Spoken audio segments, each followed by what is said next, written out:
giving me wind and rain. You're some kind of butterfly. Baby, you give me midnight. You whip up my appetite. Don't leave me here high and dry. Oh, well, I don't wanna jinx it, baby, and twist myself at the spine. Don't wanna overthink it, baby. It's just twist your body and mine. Baby, you give me ice and fire. You're giving me wind and rain. You're some kind of butterfly. Baby, you give me midnight. You whip up my appetite. Don't leave me here high and dry. Oh, but I don't wanna jinx it, baby. Let's not get ahead of my time. Oh, but I don't wanna miss you, baby. So I stand up and speak my mind. Oh.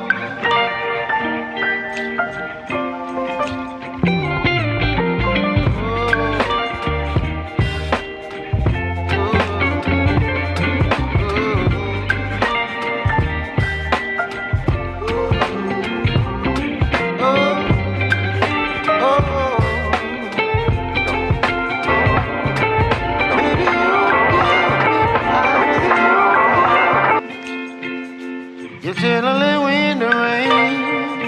You're some kind of butterfly. Baby, you give me midnight. You whip up my appetite.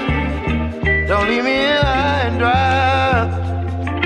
Baby, you give me ice and fire. You're channeling wind and rain. You're some kind of butterfly. Baby, you give me midnight. You whip up my appetite. Don't leave me here high and dry. Oh, oh, oh, oh, oh.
Well, good evening. Welcome back to VP4TV. Happy birthday to me.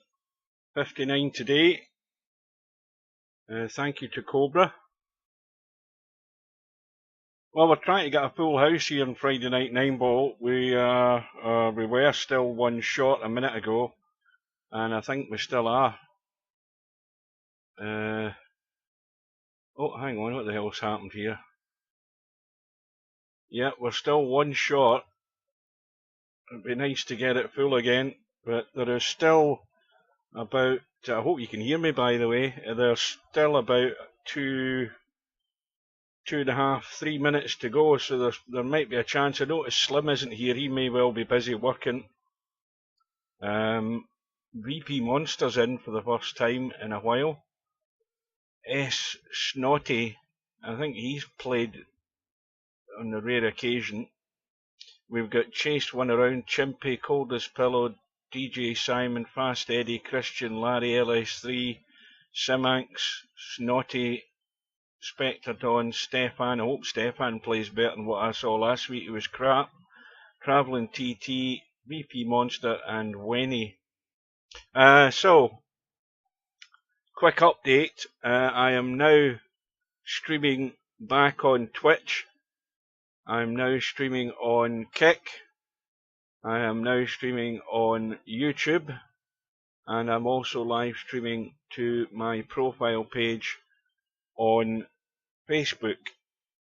So I treated myself to a birthday present and I upgraded my restream. And is LSC going to get the buy, Larry? You think you're not going to be that lucky? No, you'll be. Where's Larry again? He's usually stuck at the, well, the bracket hasn't gone up yet, but he'll probably end up at the top of the bracket again. Good evening to Larry.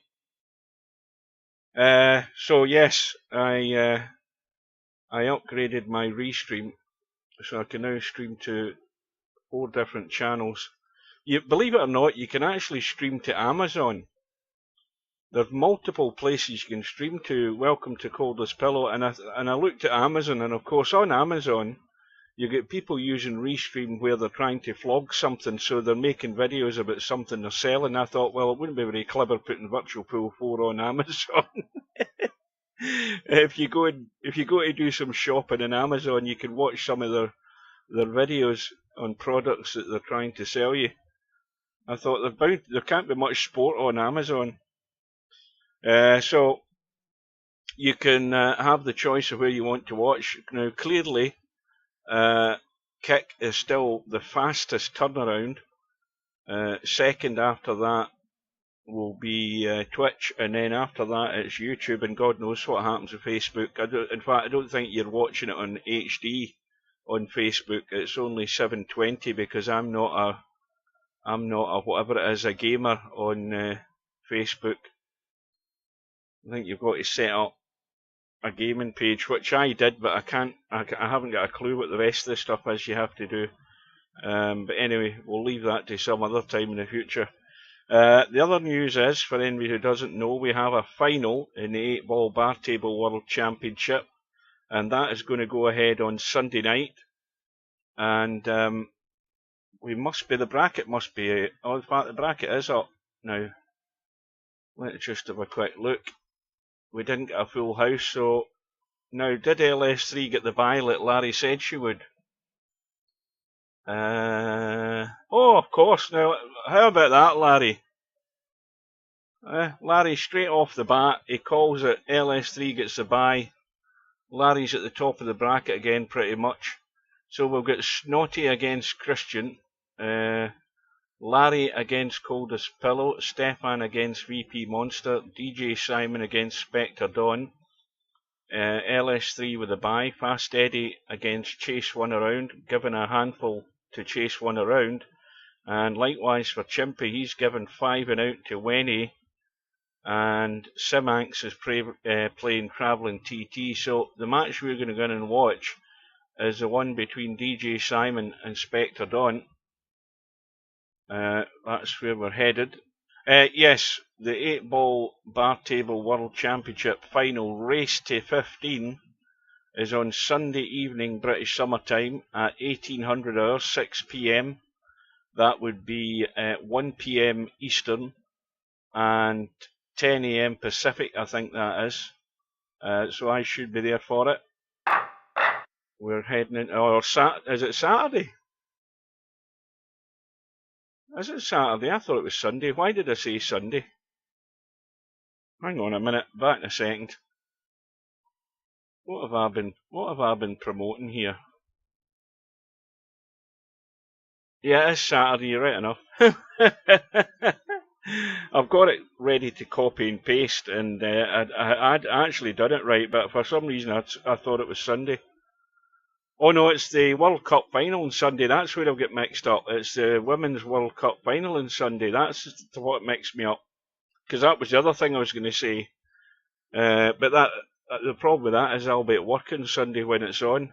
I hope it's a short shift on Sunday. I hope we're not too busy and they can kick me out the door at 10:15. That way I can go home and watch it.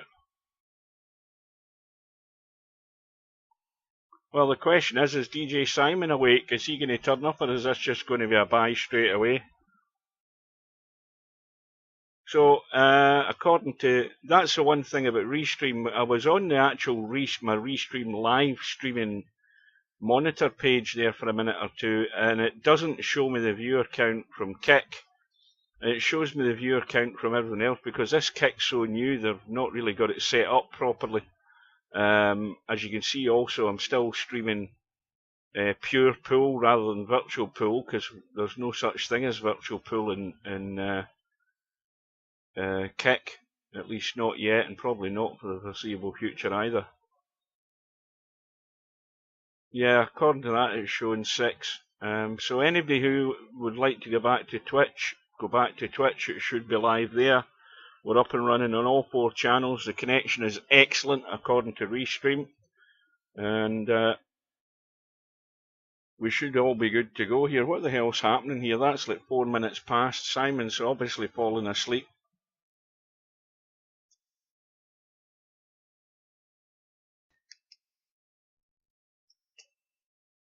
In fact, oh, there we go, just about to leave the room and he's come in. So we've got Simon on the right hand side with the black shaft. That can't be right.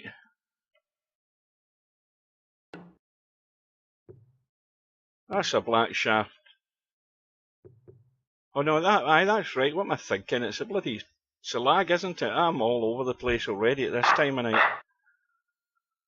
Anyway, Spectre Dawn won the lag, race to 7. Simon is getting... Oh, that's very generous to Simon, that. I mean, that makes him very dangerous. He's getting a 5 ball. Extremely dangerous, that is.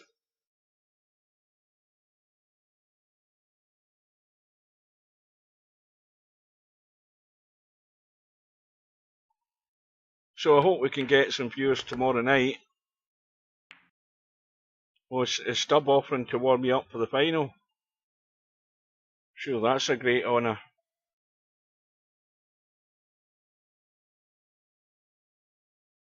Good evening to Spectre.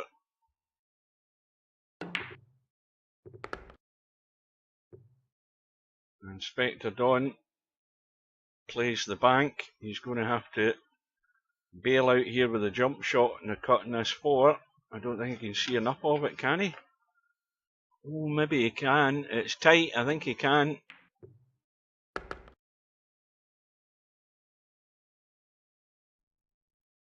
So this 5 ball, this will take away Simon's money ball.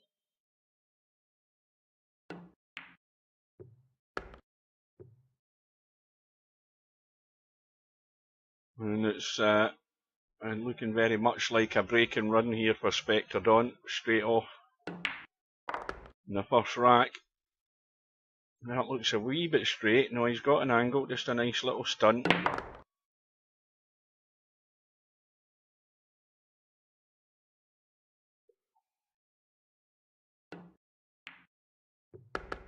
Yeah, that's the only way you're going to find my channel is by typing 9ball.com. You'll never find it typing Virtual Pool 4 and Kick.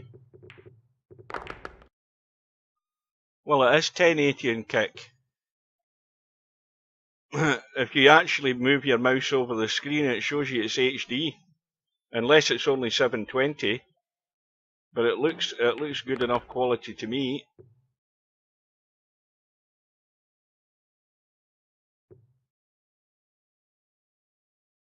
Hang on a minute.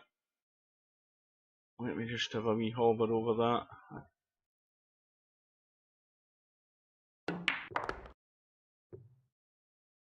Oh, you're right. You're right enough.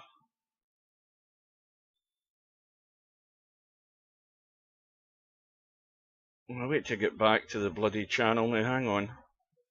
Right, you're correct. I'm looking at it. I thought it was 1080, and it's 720.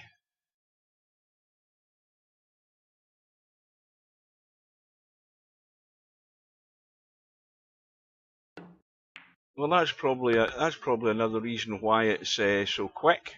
I mean, it's still HD quality, but it's not the 1080 resolution. But because I think most streamers do stream on 720 because it's more stable.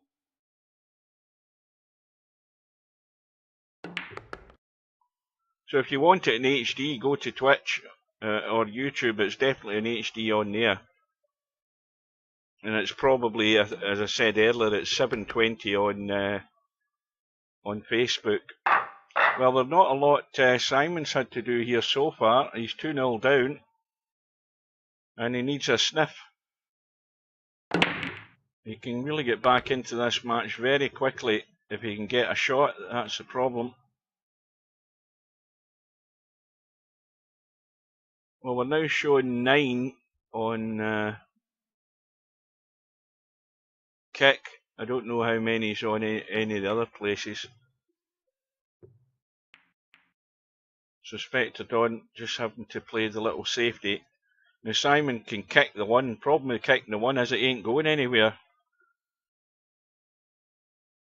That's the problem. It's going to stay there pretty much. But he's managed to knock in the 8 ball. Well, this rack is going to be won or lost on this shot right here.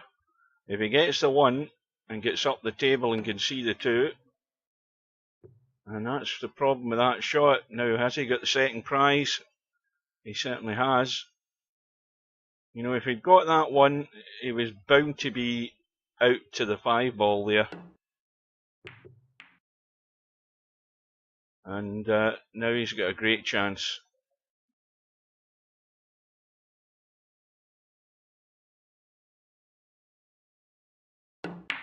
So, anybody that's watching, if you want to see if you can join us tomorrow night, we'll have that final between Cobra and Albinario. Where's this cue ball going? Doesn't look healthy. Well, that's fatal. Should have been on that 2 ball. And there's a result in straight away. Chase 1 around's not showed up. Fast Eddie gets a comfortable first round victory. And meanwhile, Simon's just knocked another nail into his own coffin here. It's going to be 3-0.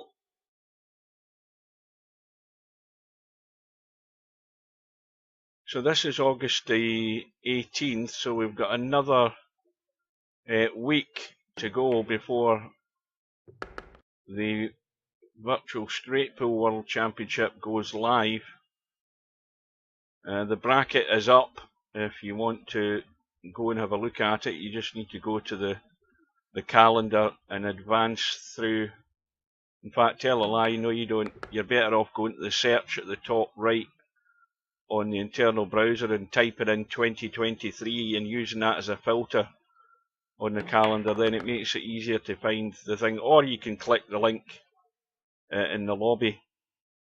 If you type /show SB for show banners, you can click the link there. That'll take you to the actual tournament homepage and then have a look at the bracket and see the draw for the straight pool. There's some good matches in the first round.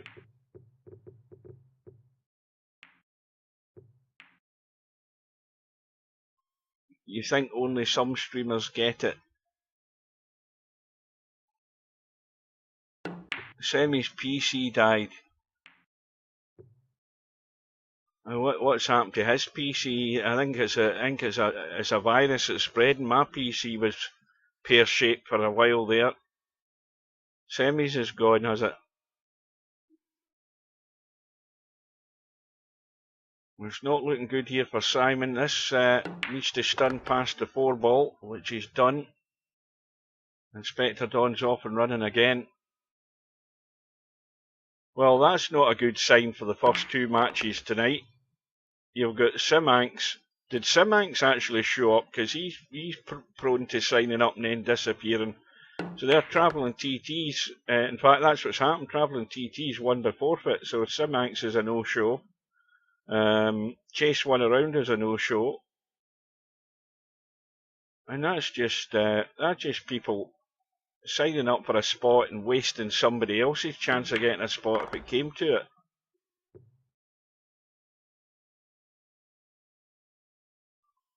Yeah, I don't know what you're... I mean, there's very little literature to read. There's very little to read on Kick, you know, about anything. There's really nothing that you can read up on Kick. I've had a look around it.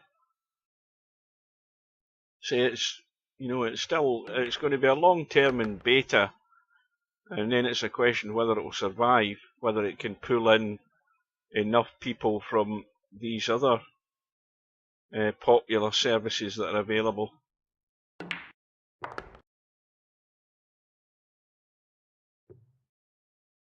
So 4-0, and we're not even quarter an hour into this match.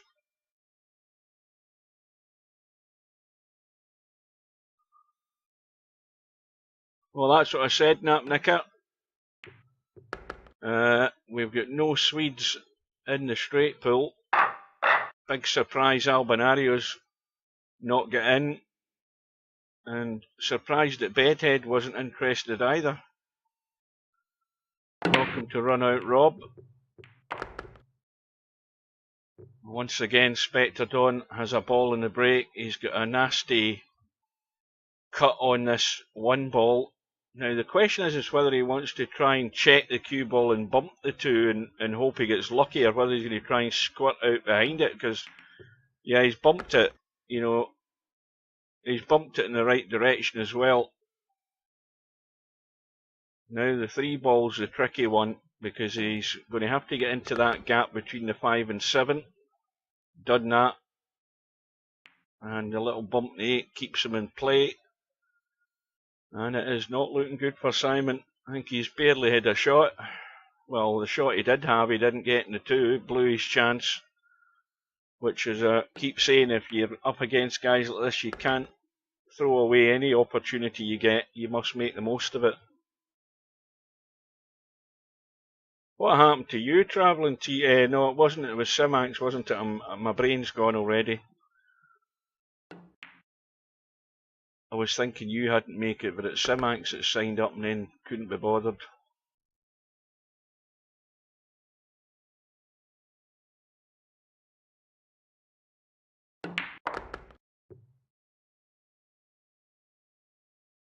Now he's given himself too much angle in this 7 ball. So now he's got a decision to make, whether it's a big cut and a big up and down.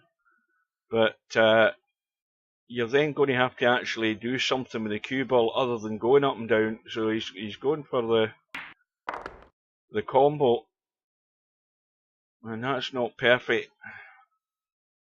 There could be a chance here for Simon, because if this 8 ball pushes the 9 into the rail, the 9 won't go in. But he gets it perfectly like that. It's going in every day.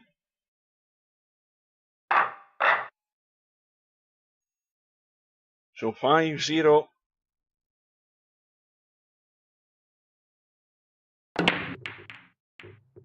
Another ball in the break. I think the 5 ball's gone. And I think he's going to be good in the 1. Again, just a wee bit tricky where that 2 ball is. And if he does just stun across to the right hand side, he's going to leave an awkward cut in this into this left corner here, where we are. I don't believe that he... I mean, he could just go forward and leave the long two into this, but he's got to go far enough up. He's trying to get out. Now that's a good shot. Again, it's just a bit awkward though. Now, is he going to try and come around behind that 3 ball? Because there's not an awful lot of room for manoeuvre there. What does that look like from here? No, it's too much of a cut. He has to avoid the traffic, and that's a good shot. That's very well played. Avoided all the obstacles that could prevent that cue ball getting to a good spot.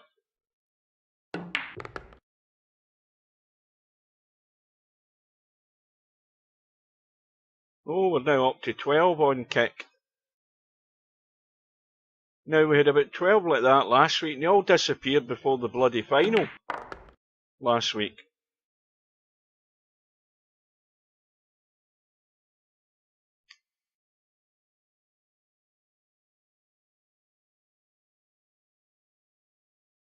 And I'm still waiting on my birthday presents as well. Not a single one. Nothing. Nada. Zilch. And this is going to be good as well if it just slows down. Now this is just... You don't want to get too cocky with this here, because if you play this and you're just too gentle, you end up behind the 8 ball. And he's well away from that.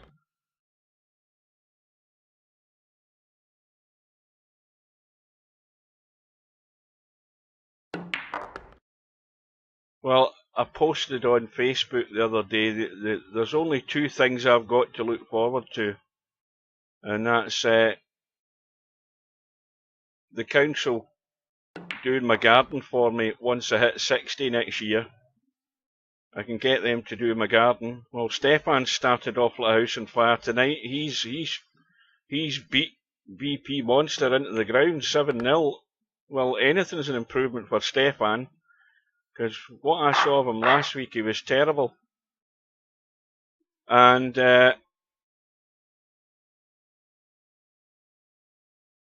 when you get to 60 in Scotland, you also qualify for a bus pass that allows you to go on any of the buses in the whole of the country.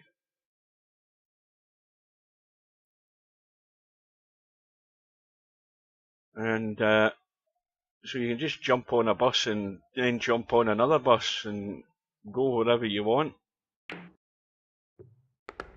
Watch the cue ball.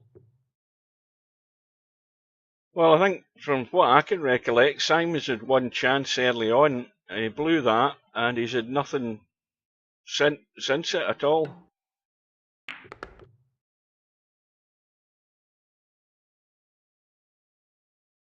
Oh, is it your birthday today, Rob, as well? You the same birthday as me?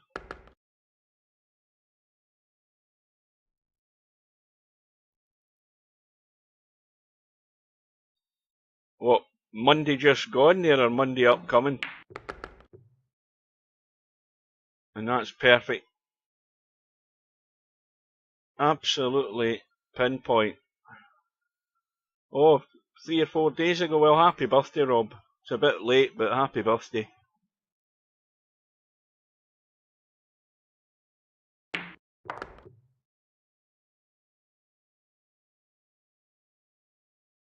Yeah, we're just another year closer to the grave, that's all it is. And that when it gets to these numbers. Put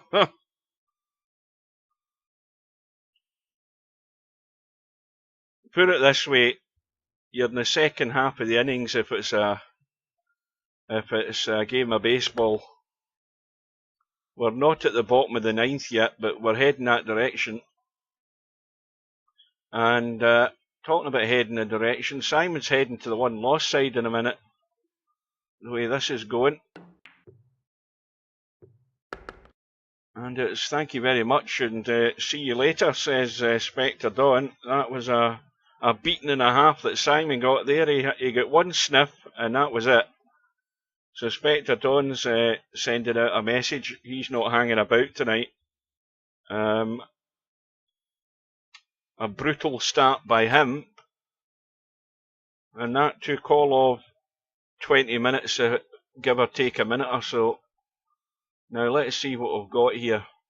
Well, we've got Stefan through, of course.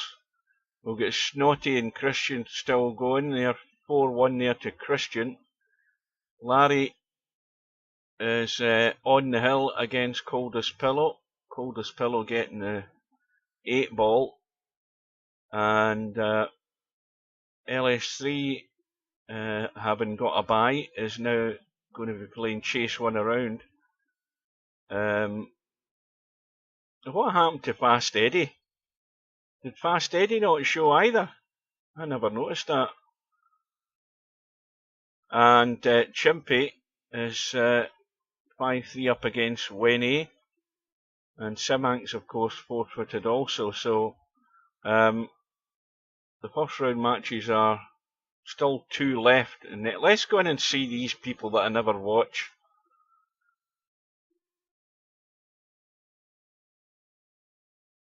Now,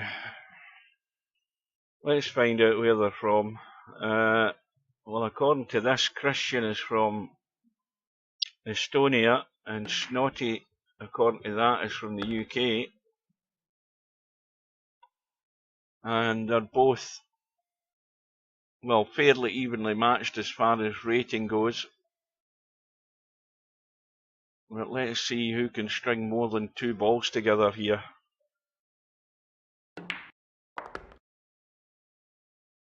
And this is just, I think there's enough. You could go forward. Well, he's used the 6 ball. Might end up on top of this 5 though. Well, it still cuts. Problem is the 6 ball's now dead against the 9.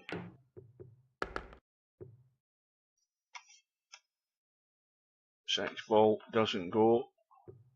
9 doesn't bank.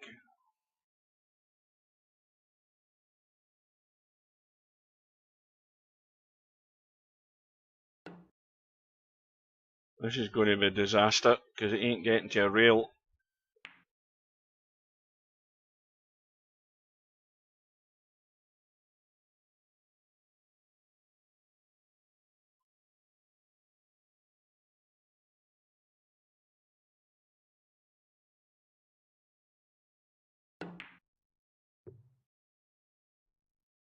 Well, that was an attempted safety there by Snotty, touched like a sledgehammer. Because I'm sure he was wanting to use that 8 and 9 there for cover. And now he's back in trouble himself.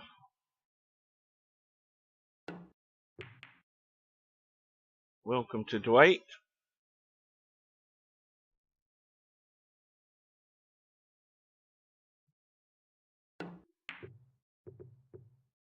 More 6s hanging. Now this is a little gentle brush off that rail just to nudge the 6 in. You don't need to hit this hard because you just want to get out to be able to play the 7.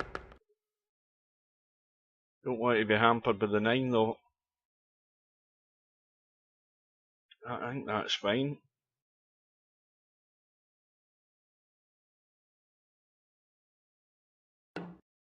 Yeah, Larry's at that pensionable age where the concentration starts to go.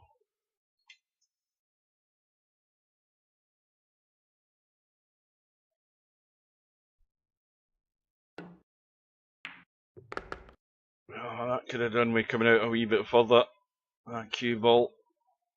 These can always go to the jaw on the short rail. Or, in this case, go to the long rail.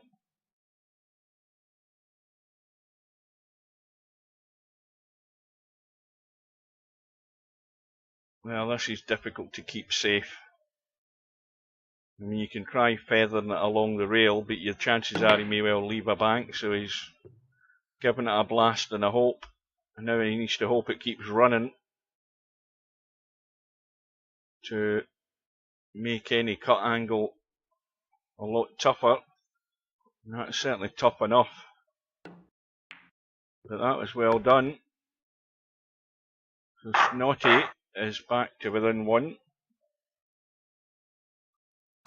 Right, Larry, I'll tell you something.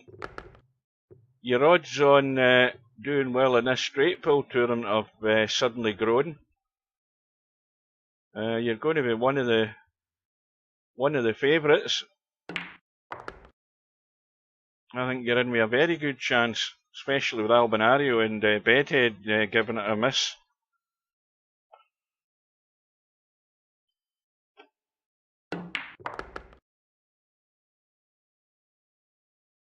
Hang on a minute.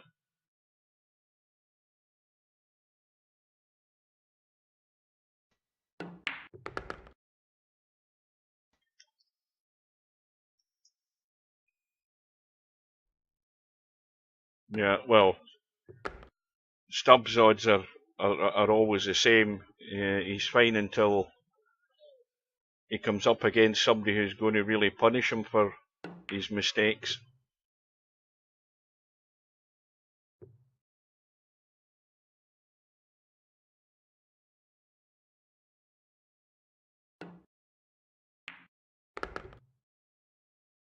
So Christian trying to defend this lead.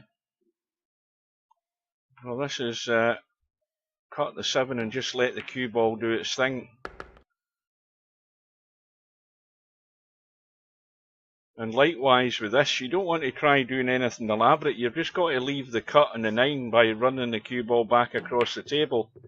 See, that's just a bit too heavy, you see. That cue ball should have been over here. And if you get your touch right and play the shot right, you end up sort of there with a much easier pot. But again, he's done well. Could have made it a lot easier. It's still a 2-rack gap again though.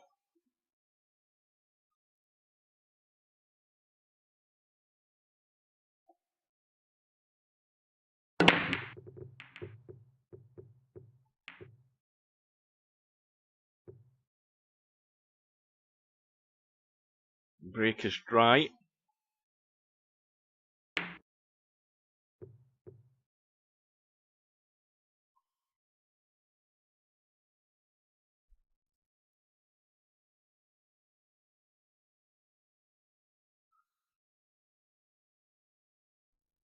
Got a roll of the ball there.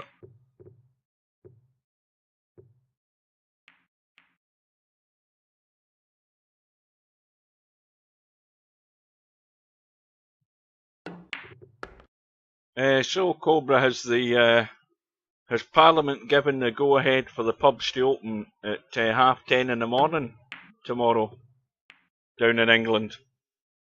Because I heard there was talk of that. I dare say a lot of pubs will have been. Oh, they haven't. They're leaving it up to the local authorities to decide that. A lot of the pub owners and that will be putting in some sort of request to get open.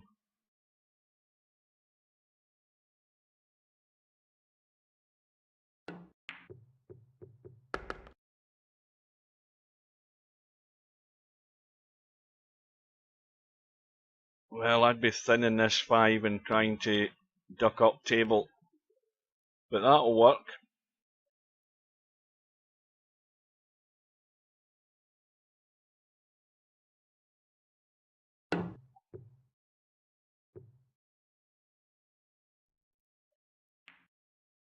So Christian with ball in hand.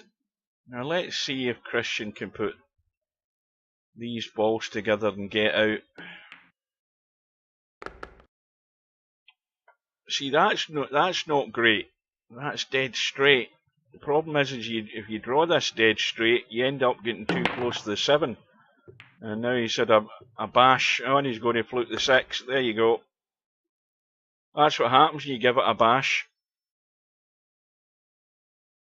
No, it's not an election, Larry. It's the Women's World Cup final on Sunday, which is it kicks off at 11 AM British summer time, and a lot of the pubs want to open early in the morning so that they can get the punters in, make a few bob.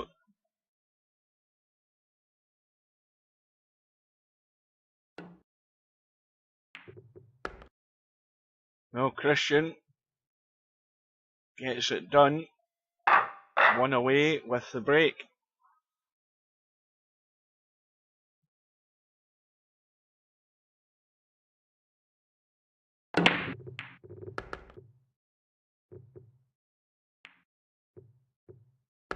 No, they don't. I honestly don't know when the pubs open in England. In fact, I can't even tell you when the pubs open in Scotland. I don't know. I know that we can't sell alcohol to the public in our store until after 10 a.m. That's the Scottish licensing laws, but they've got different licensing laws down in England.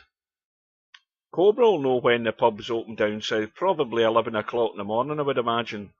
I think that's when they used to open in Scotland. It used to be you had to go to the local railway station to guarantee a drink earlier on, because the railway station pub used to open earlier.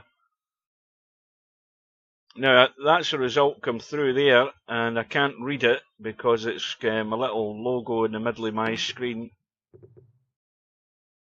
Well, Wetherspoons is a restaurant though, isn't it? It's not just a pub.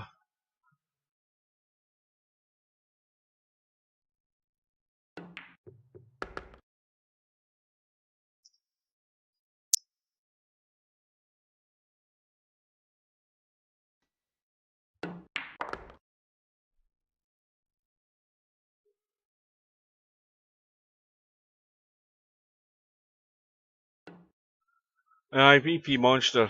Oh dear. VP Monster should stick to what he knows. He should stick to Cowboy. He's trying to get into 9-ball. And I mean, he goes away for long periods of time and then he comes back to this game. And you ain't going to come back and find your feet straight away.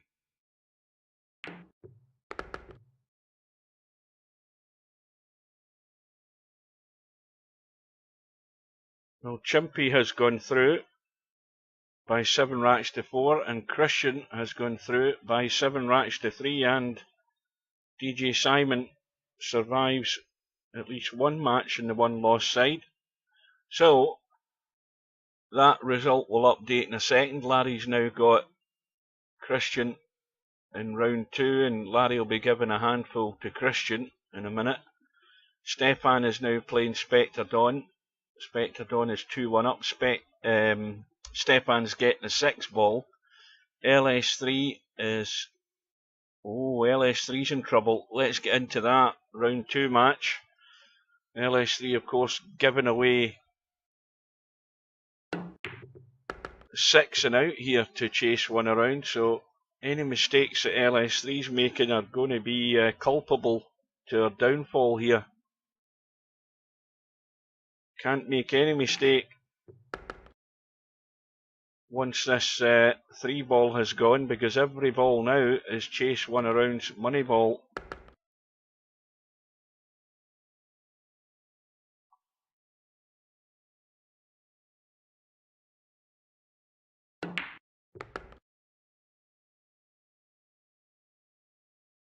Oh, I didn't know that Wetherspoons could sell drink. What did I say?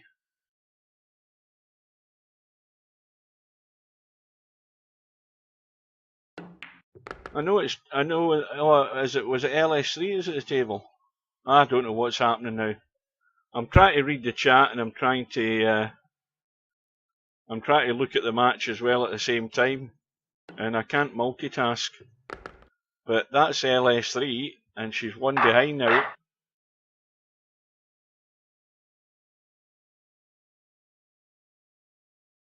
I didn't know Wetherspoons opened at 8:30 in the morning. And I didn't know that they had an alcohol licence for that time in the morning.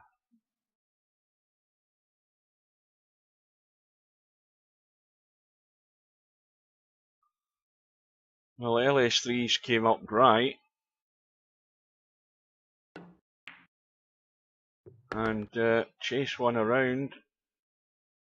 Well, there's room to get up the table. The problem is the odds are that you're likely to bump into something here to be able to see that 3-ball.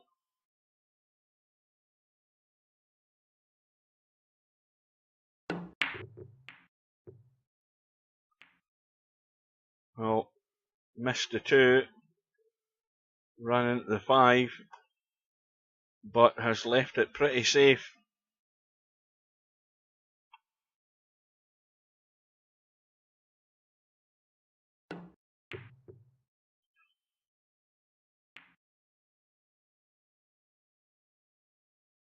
LS3's now got a chance.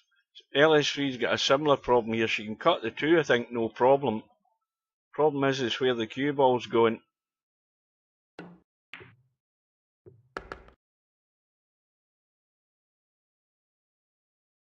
She's managed to get a sight on it. Oh, aye, anybody that likes a drink is going to know that place opens early.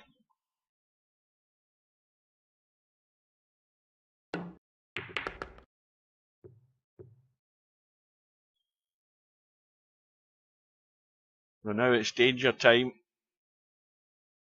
I mean, chase 1 around's no good on this 4 ball, but if we can somehow get it in and have something decent on that 5.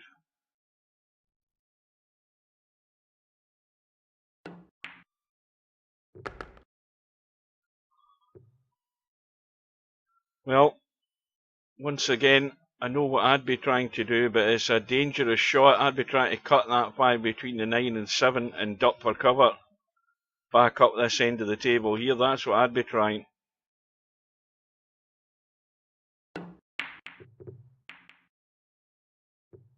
Because doing something like that when you're in front is giving LS3 all the encouragement to get back in this.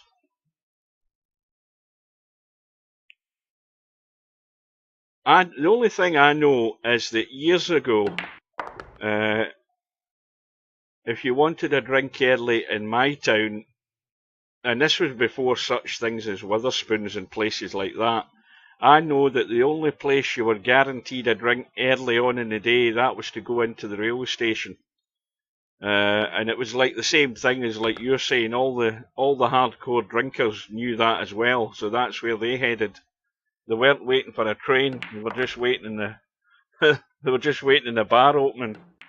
And you'd get people in there at 8:30 in the morning sitting with their drink. So LS3 just back to 1 behind. And I'm just going to blow my nose. I'll just mute myself.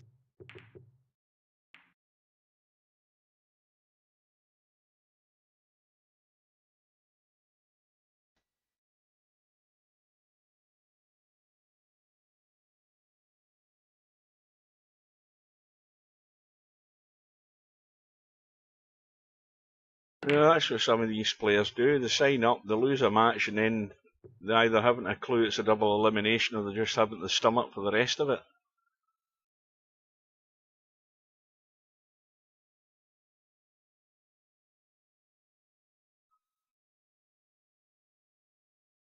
Oh, aye, the Irish like a Guinness before they go to Mass on a Sunday morning.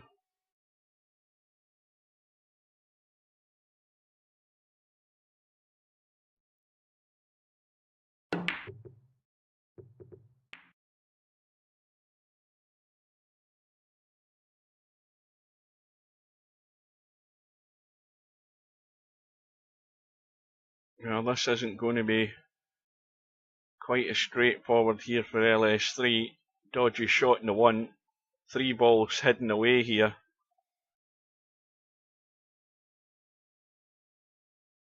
See, to me, shots like this are, that's a bit too heavy though. It's a bit too heavy. I think she's still okay though. But there's enough room to jump that edge of the 5.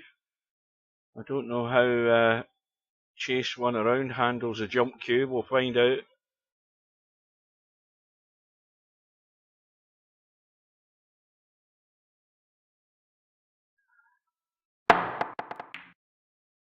Not bad is the answer.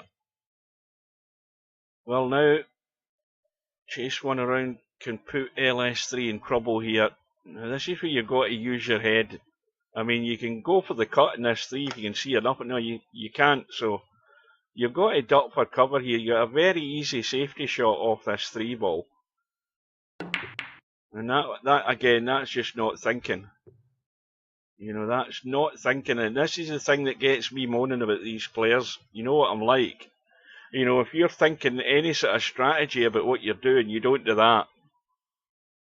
I mean, you put LS3 and you nail her in trouble. That's what you do. Because if you don't do it, and if she had any decent touch, which she hasn't showed in the last couple of weeks we've seen her, she would have had it chase one around in trouble there.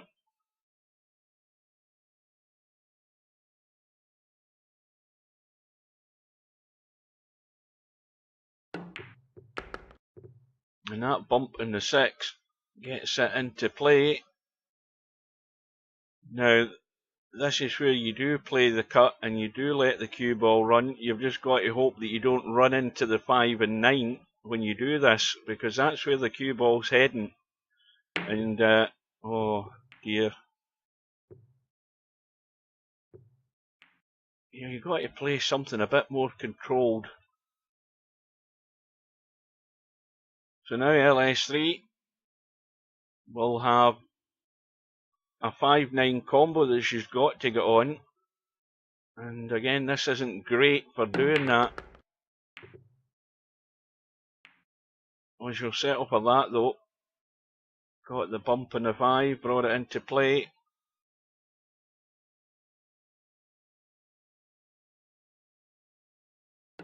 See, is this going to get to the hole? Yes, it is. See, this is a criticism I've got about players like Chase One around and those in that same bracket. There's a lot of them where, you know, they can pot a ball, and then there's situations that arise where they don't see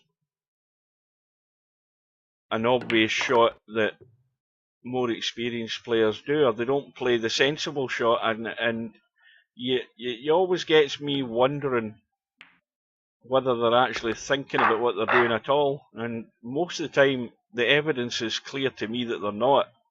I mean, Chase One around should have had LS3 in trouble with that easy safety that they had earlier on. And LS3's now on the hill.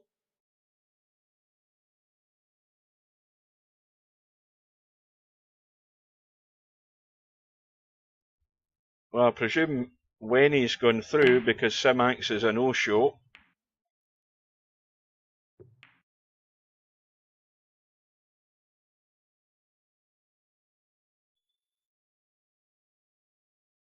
Right, now this again, here's a situation where all you're doing is potting the 1 ball and rolling up the table. Now this is just a controlled pot, and that has been hit just a bit too heavy. This cue ball is heading to the side pocket here with the angle in this too.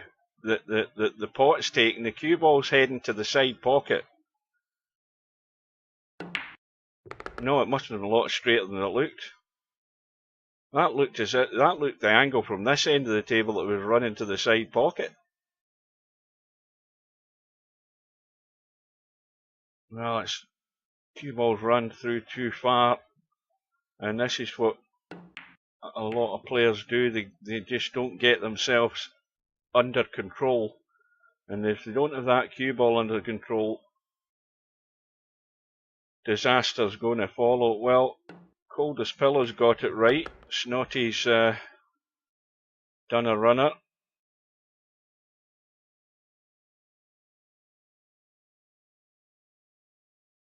And this isn't particularly perfect here for LS3.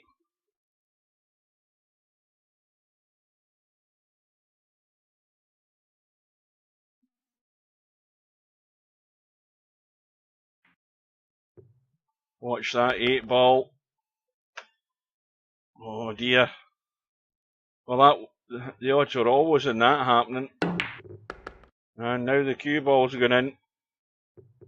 So now Chase One around has got to be taking this all the way. Now, how do you simplify matters to take it all the way? Well, if you're getting 6 and out, then what you're doing is you're rolling that 5 ball from this side into the side pocket, and you're just rolling through. See this is simplifying things. This is trying to put the cue ball in an awkward spot and cause yourself problems. I mean, the easier shot was just rolling through into the other side pocket, but this will do.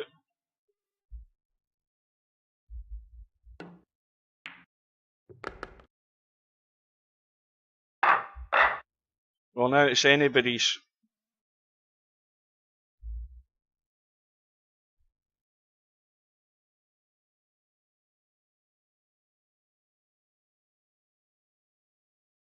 Six apiece.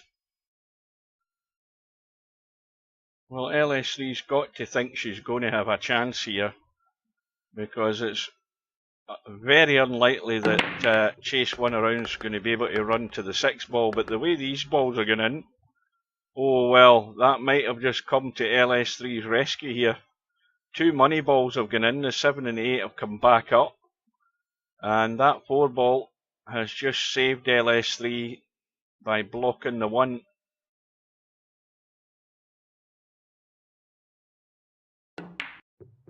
Well, Larry's been in business tonight. He hasn't messed around with Christian. 7-0 to Larry. And LS3 has a chance. Now, got to leave just the right angle on this 4, and that'll do. And the reason I'm saying that is because you want to have a chance to get the good angle in the 6. You don't want to be leaving this too straight. Now, the 7's only going to go into the 1 corner pocket up there. And there is an angle to come down and don't scratch the side pocket. Somewhere over here. Oh, this needs to keep running. It needs to keep going. I don't believe she played it for there.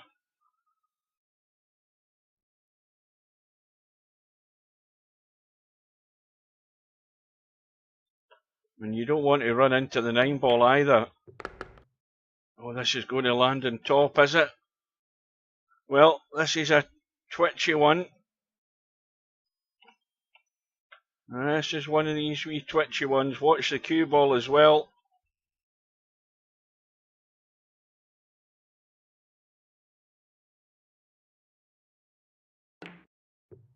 And in it goes.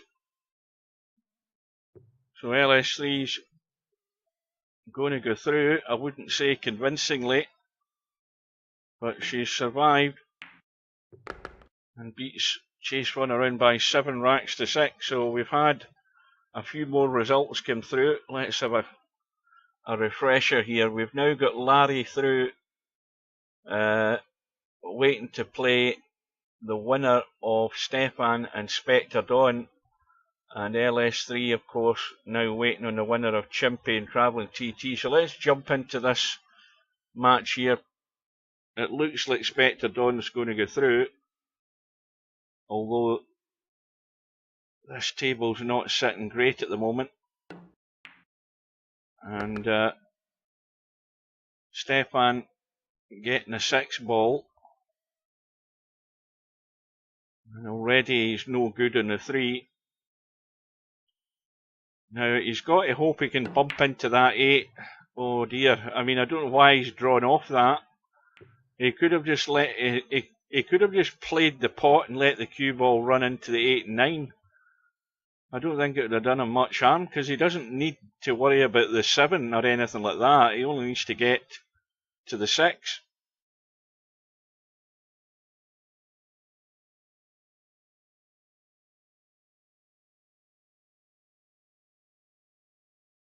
Well, this is a challenge for Spectre Dawn, because the table's not sitting good.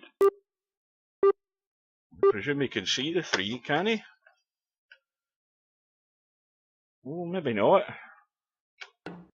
No, he couldn't. Well, here we go. Stefan can be right on Spectre Dawn's coattails here.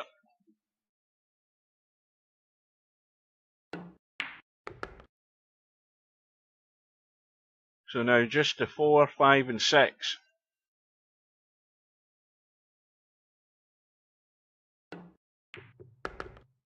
Five into the side. Now what's the angle like on it? Well, that's fine, you just drop it in dead weight and you stay there.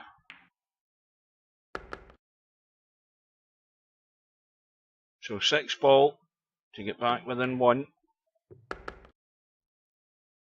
Now hoping for a good break. Ball in a shot. Well, a ball has gone in, certainly. Cue ball stayed in the table.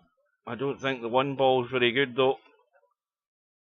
Oh, that's, well, I'll tell you something, if he can get this 1 ball, well, he decided on the safety, and I've got nothing against that at all. But if he had got that 1 ball there, the 2 ball was over the other side pocket, and the 3 ball's wide open. He might have had a good chance to win that there. It was a tough cut in the 1 though. Oh, now, how does that look? Well, it's too far past the pocket to be trying to cut it, I think. Oh, well, it's gone in. Oh, it needs to come out, and it has done, and this is too far past the pocket as well, but I think you can still cut this as well. It needs to be wafer thin. Cue ball's running all over the shop here. Really wafer thin. Oh, now, he might be in trouble. Is it going to come out? Oh, yes. Now, we know where this is going to go wrong, because you just cut this and come across the table. You could end up behind a 9 or 5 unless you stay in the open. He's done that well. And we should be hill here.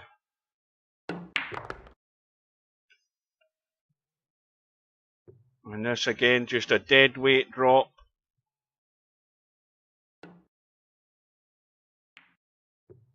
And there we go. Suddenly, it's a 1 rack decider.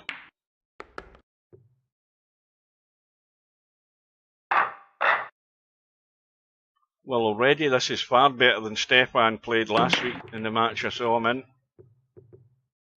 I think he's had no favours this time though. I think he's dry. And I think also this 1 ball will cut. And you'll get pretty much a dead set 2-5 combo here to follow.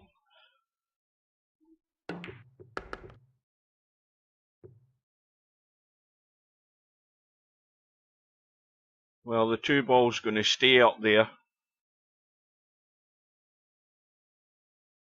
Yeah, well, Twitch is definitely a 1080. That's the one thing that's definite. Well, that 2 ball's got right away there.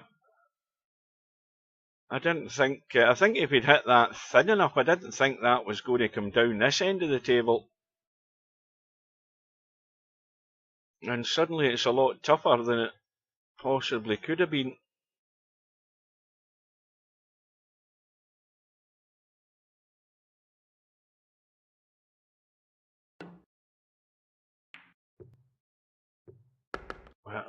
Where's the cue ball? Oh.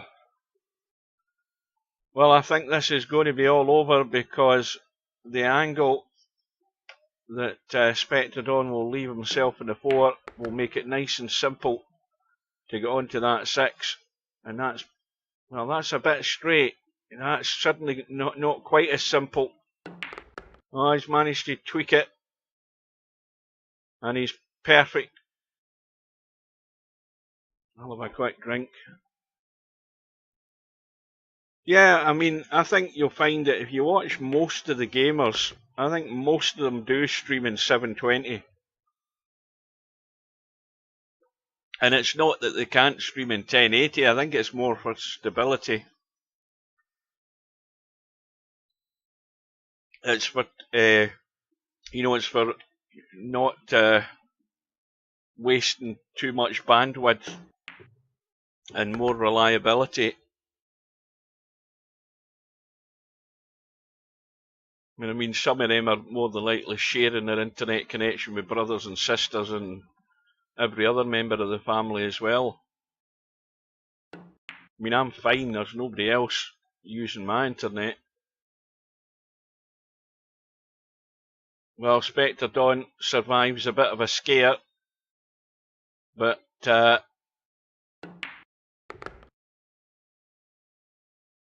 Stefan is going to head over to that one lost side, losing out in that final rack decider there. So let's see where we are now. Well, Larry now is going to be up against Spectre Dawn. LS3 still waiting on a result from the Chimpy Travelling TT match, and Travelling TT's getting 5 and out, but Chimpy's got a 5-2 lead, so Chimpy's at the moment looking favourite. Again, that match could turn on its head within a couple of shots if Travelling TT gets a chance, and above all takes that chance, because it's very easy to get a couple of racks quickly. We've got Wene playing Christian in that one lost side. Christian's 2-0 up. And we've got DJ Simon is 2-1 down against Chase One Around, so DJ Simon's under threat there. So we'll now get ready for the big round 3 match between Larry and Spectre Dawn. Let's get ourselves in there. Larry's already keen to go. Just waiting on Spectre Dawn arriving.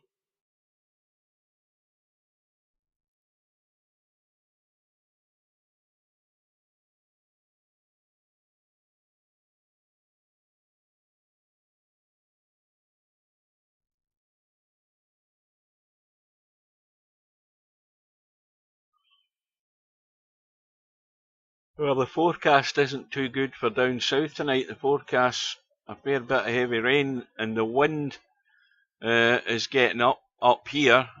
We've got a lot of thick cloud. We'll get that rain tomorrow morning, the stuff that's moving in down south, and then the weather's to sort of get better throughout the week.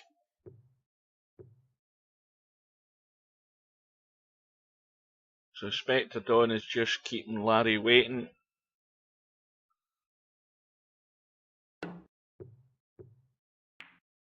So once again, if you're late to the stream, VP4TV is now available on Kick as well as Twitch, and also my YouTube channel. And if you use Facebook, it is on my Facebook page. It'll be 720 on there.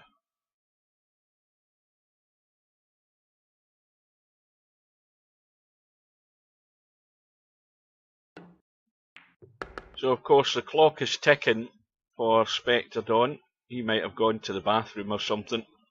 Oh, he's in. So we'll now have the lag. We've got Larry on the right hand side. Let's get out to the side and see this. I don't do this too often now. I used to do it out of force of habit. Well, it looks as if Larry's going to win the lag. And Larry's getting the 8 ball again. It doesn't matter. It makes no difference. Well, he's done 2 things right so far, Larry. He's won the lag, and he's also broke off and got a couple of balls. The 1 and 2 have gone. I don't think he's got any joy on the 3 though. I think he's hooked. And now he's going to be playing the push out. Now, there is enough room to bank that 3 past the 8 ball. Doesn't look as if Spectre Dawn's doing that. I think he's trying to tuck behind the 7. And that'll do it.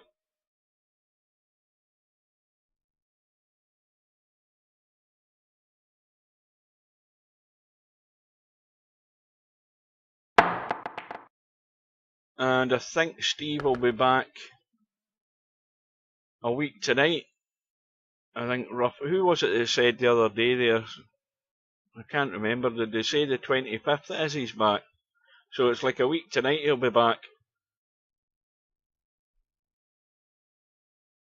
He'll be back just in time for the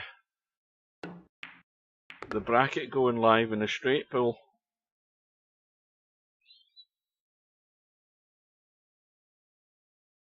Oh, Larry now, is he going to go all out for the cut or is he going to duck here? Knowing Larry, it'll be all out for the cut.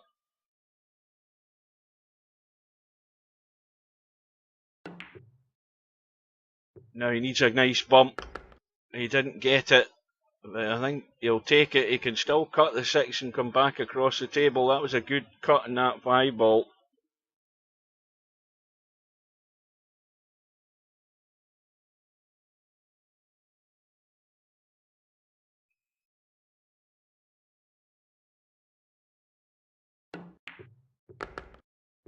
Now you've got to watch, he doesn't go behind the 8. Oh, he skimmed right past it. Has he gone?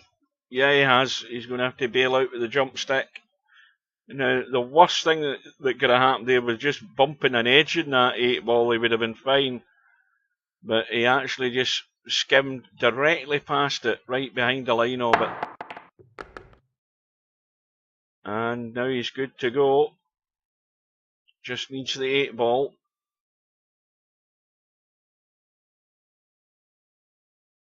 And DJ Simon has left the building. Chase 1 around has won that by forfeit as well. An awful lot of forfeit. Oh, that's a bad one from Larry. And that's his chance come and gone as quick as that.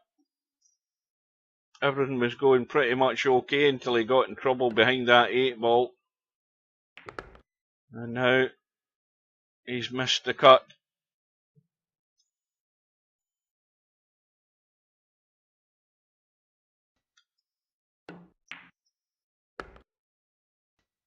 Well, the only thing about that shot there, Larry, is I wouldn't worry about it, because if that was straight pull, that 8 ball would have been in every day of the week. Unfortunately, it's not straight pull.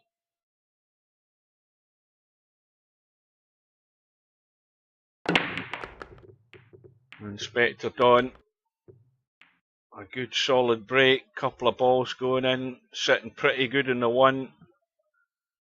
And the 2 and the 5 have gone, and this rack is over. So the 1 mistake from Larry, how many is it going to cost him? It's cost him 1 so far, and it's about to cost him another 1, as long as Spectre Don doesn't start doing stuff like that. And he's almost got away with it. I mean, this is a thin cut with a fair bit of pace to get it to the hole, and then just got to hope you get lucky with position in the 3 ball. You don't want to hit the 9. And I think he'll take this.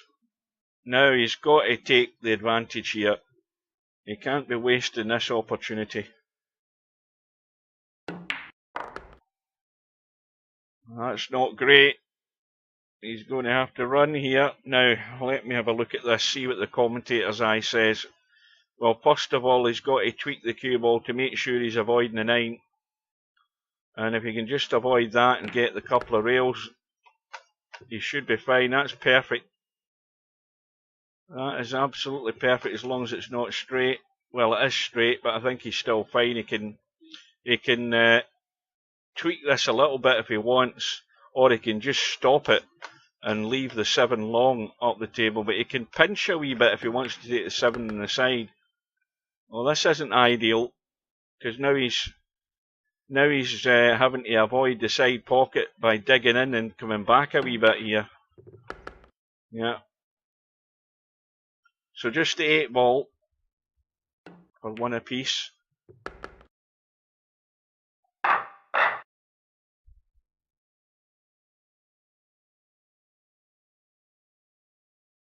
And Chimpy has gone through against Travelling TT, 7 racks to 3. Meanwhile, Larry's break in rack number 3 has given him the 4 ball. He's got a long 1-2 combo, I think. This is no guarantee this is going to work. I mean, he might, if he got the line right here, he might be able to squeeze this one off the jaw and off the 2 and in. This is tough. It looks as if he's thinking about trying to duck for cover up behind that 8. This looks a good pace. Looks a good pace. Well, the only thing is it's brushed onto the 8, and that's... I mean, it's still left enough room for a long jump here on this 3 ball. I mean, you can do the long jump over the top of that 3. No doubt about that. You just got to get the... You've got to watch the butt angle in the jump stick when you're doing this. If you go too high, you're not going to get there. He's played it perfect. Obviously no great control of the cue ball, but didn't have to because the 2's over the hole. Watch now. Oh, now this is tough. Shouldn't have any worry about the 5 ball. It's just a question of how much this 9 ball is going to get pushed.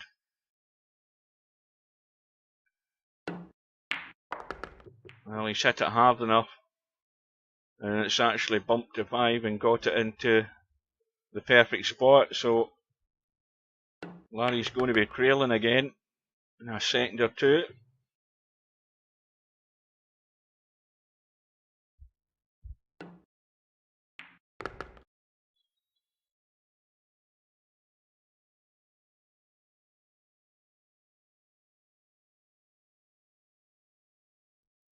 One thing I've noticed is Spectre Don has signed up for the straight pool World Championship, but he's not. I've not seen any evidence of him in practicing straight pool. None whatsoever. Whenever I've seen him online, he's doing the usual thing. He's in playing 9 ball. I don't know that that's wise. I think what he wants to be doing is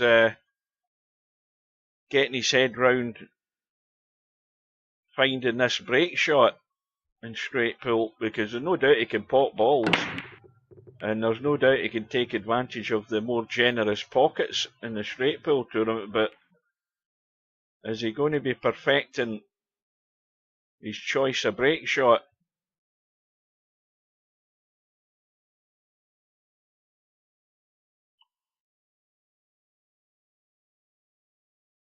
So Spectre Don's break is dry. The table is pretty nigh perfect. I think this is the make or break shot here for Larry, because that 3 ball doesn't, I think, go past the 9. Let's just settle for it. It doesn't.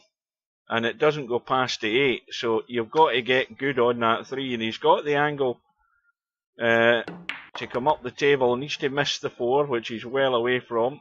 He needs to keep going. It wants to open this angle up. Again, he can still work with this. Got to decide whether it's just a gentle dink into the side and go forward and stay on the 4 into this side.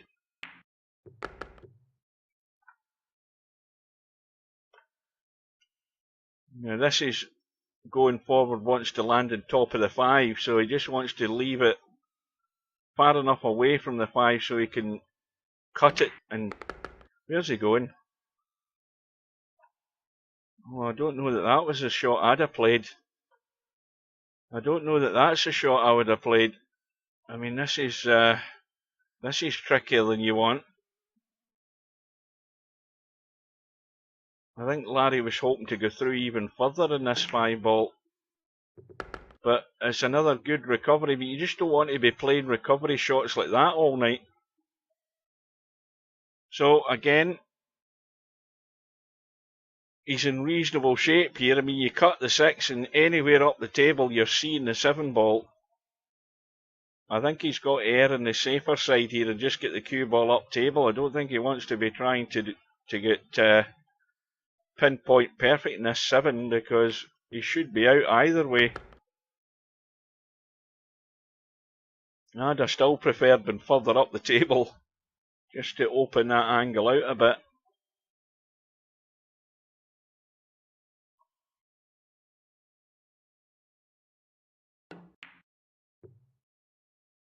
But he's good. And we're 2 apiece.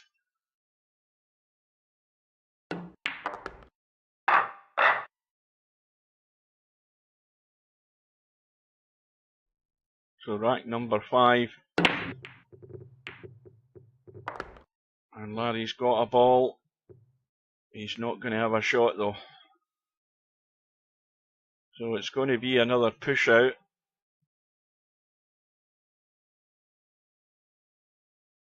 But the question is does he just push out to the right side rail?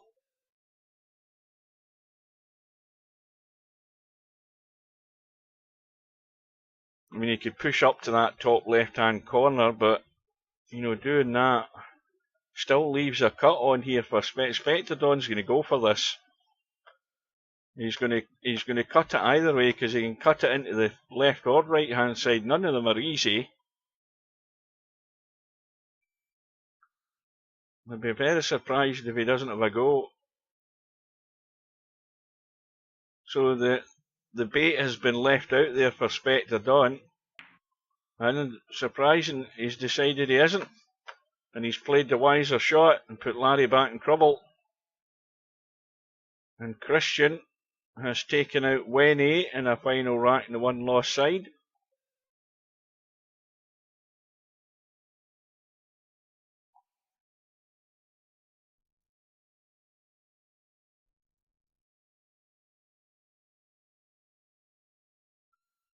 Well, you've just got to hit it and hope that you get it safe.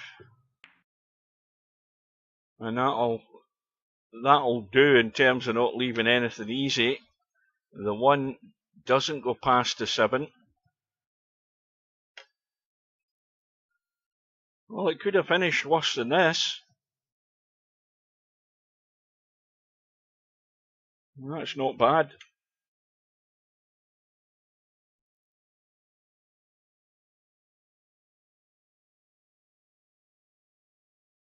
And that's not good. I don't know what idea Spectrodon had floating across his mind there, but nothing went right with that shot, whatever he was trying to do.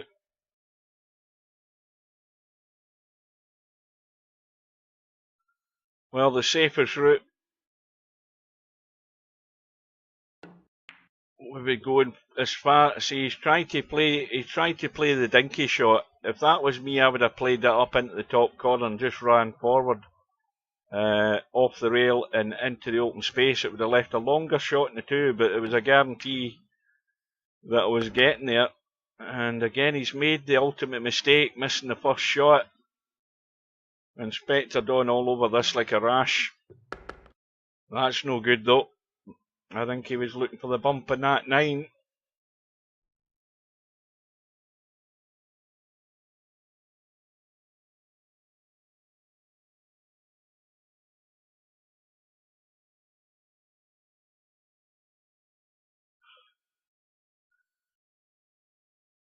I know he's got a really thin cut in the 3. And that's what happens. There's just no guarantee you're going to get that clean. As soon as you catch the jaw at that pace, it ain't going in. So Larry's been reprieved. Well, even if he bumps the 9 here, he's still got a cut in the 5.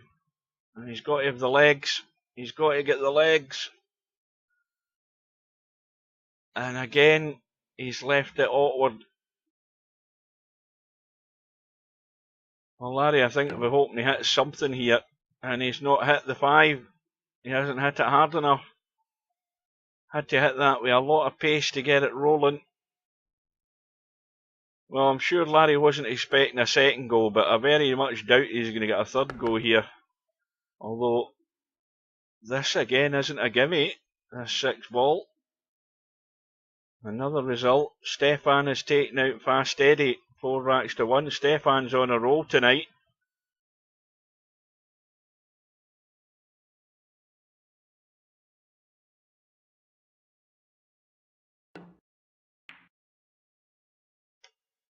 And Larry is going to get a third go now. Well, Larry, if you can't get it this time, you're a proper numpty. That's all I'm saying. I'm saying no more than that.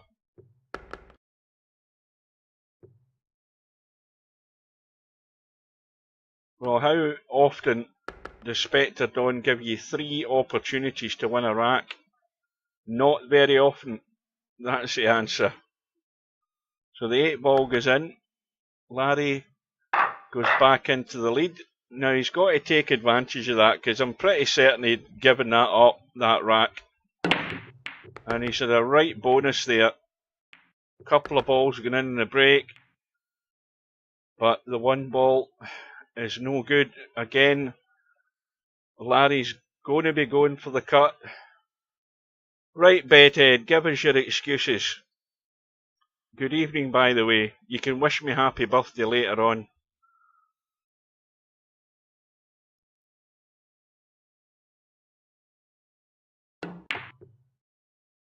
Well, Larry's popped out the bank.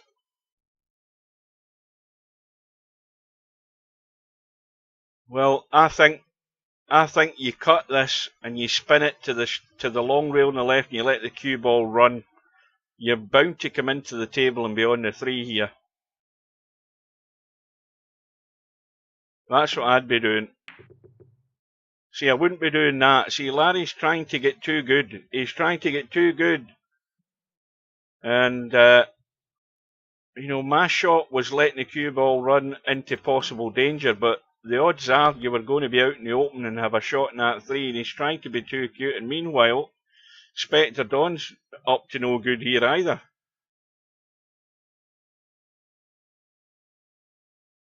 No, I'm talking about the straight pool World Championship. We'll get no Swedes in it. And once again, this time Spectre Dawn's picked out the recovery shot. Welcome to Hog.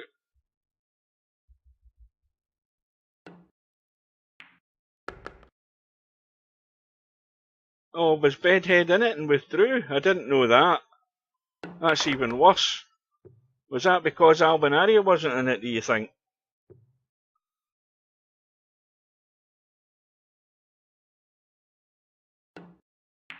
Well, Spectre Dawn squares the match again. Oh, was he in Friday Night 9 ball? Oh, I thought I didn't read that properly. I thought you meant withdraw from the straight pool. Yeah, you should have stayed in it. We'd have had a full house, and that would have maybe made up for the forfeits that we've had.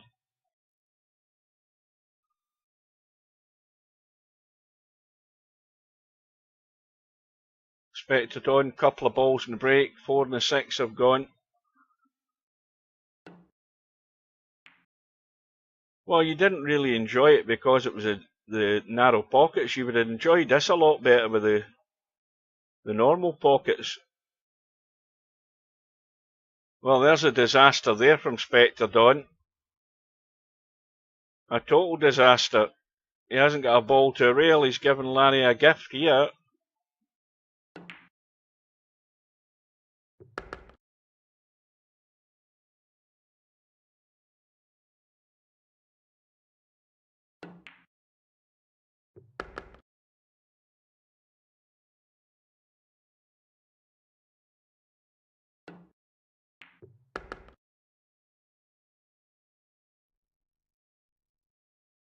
Right, you want to go inside or outside the 7 ball.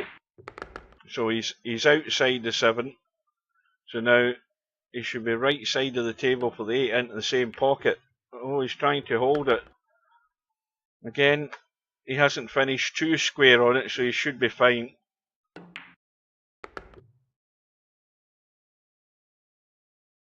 Well, Spectre Dawn's made the mistake there. It cost him dear.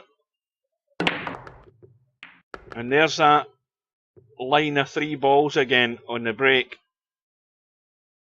The 2 in line and the 1 just sort of offset to it, but I think they're all good though. I think, then again, having said that, no they aren't, the 2 doesn't go. And I think Larry will be breathing a sigh of relief there that 2 ball caught the 3, because the 2 ball was coming into the table, but Spectre Don will fancy jumping over this 9. Bill would do this no problem.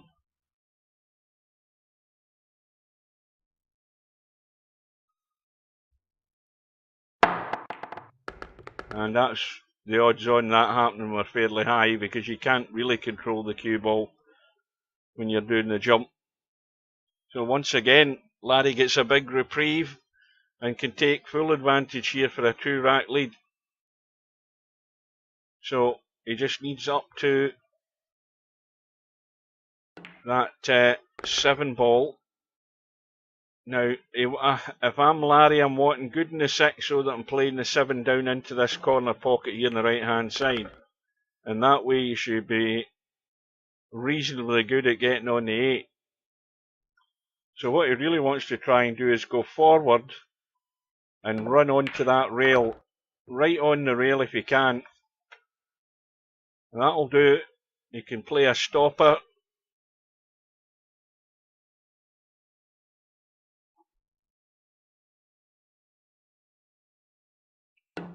I'm going to have to take my top off. I'm absolutely boiling here. Hang on a minute.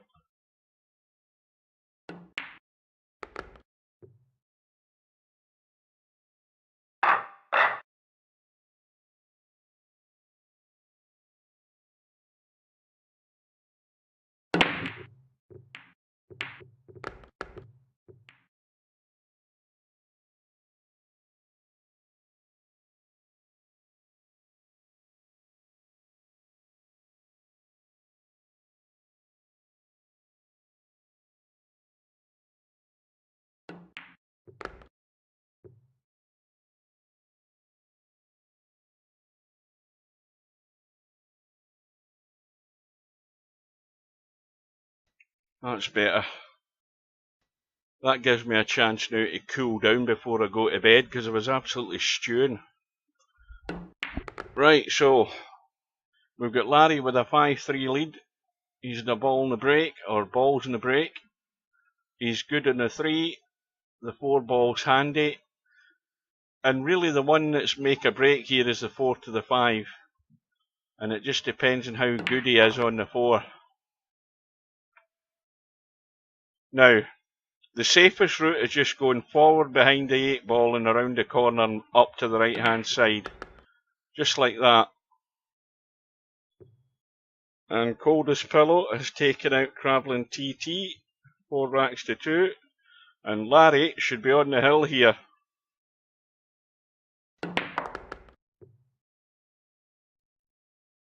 Well, he's got high enough on the 7. Now the only danger is getting into the cue ball too much if you're coming across the left side here. Let me have a look at the angle. Yeah, he's just coming across. He just wants to stay away from the side pocket. You see how close it's getting? I mean, he's perfect. That's always a risk with that shot when you're coming back across the table. But Larry now is breaking for the match.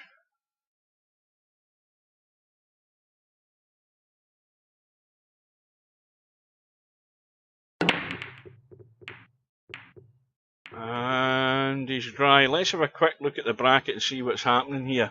We've got LS3 up against Chimpy. LS3's getting the 8 ball, and it's 3 apiece in that match. We might catch the end of that. Oh, look at where the 9 ball is. Look at where the 9 ball is. Spectre Don's going to have a go here. And this could really backfire if he doesn't get this sweep, because it might be a quick finish. Oh, how lucky is that? He got the double kiss. He got the double kiss. That 9 ball was going to be hanging there. And he's got himself out of jail there, big time, Spectre Don.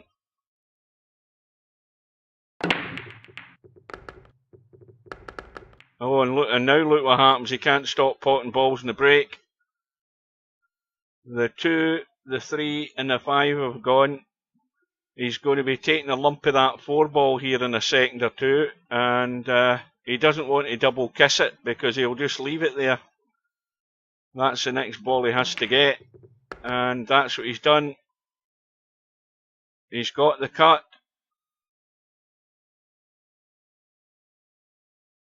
Double Kiss was always going to leave the 4-ball pretty close to the rail.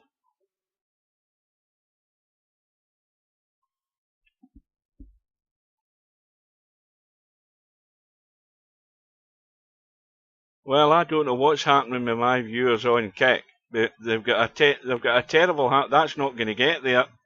And Larry's got the match here because 5 minutes ago we're down to 6 viewers. Now we're back up to 11. What are you guys doing? Are you wandering around the internet? Well, welcome back.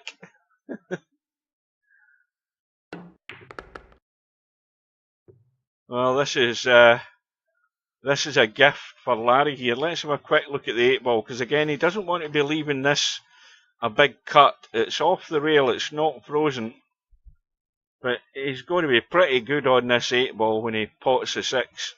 But he might not even be doing that. He might be playing the 7-9 combo, yeah, because the pocket's blocked. So Larry is through. And Spectre Don's little mistakes here and there have cost him. So Spectre Don heads over to the nut house that is the one lost side, and we'll just dive straight in and find out who Larry's next opponent's going to be. If we can get in, that is. And, well, we're 3 apiece. And LS3 is getting the 8-ball. LS3 at the table. On the 2, just needs to come back off it. Now, he's probably going to bump the 5 here by the look of this. And the 5's gone in, now needs to get lucky. And that'll be better than nothing at all. Now, I think the angle's the wrong side of this 3. Yeah, because you would want to be just rolling off the 3 to get on the 4. I don't know whether she can do that. She's having to dig in. This is where it can go wrong. You can easily push these to the jaw. Oh, it's gone in sweet. Sweet as a nut.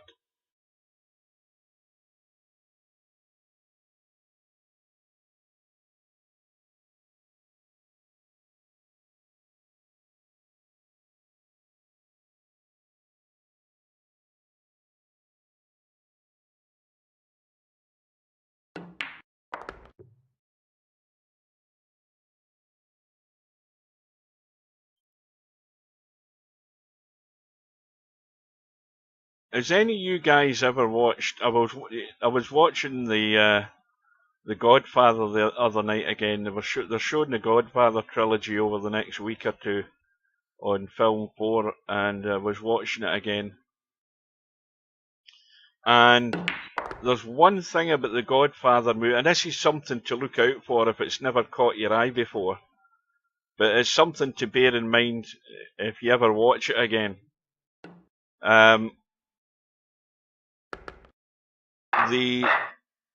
To me, the Godfather wins the title for the worst punch from the worst camera shot that you'll ever see in a film.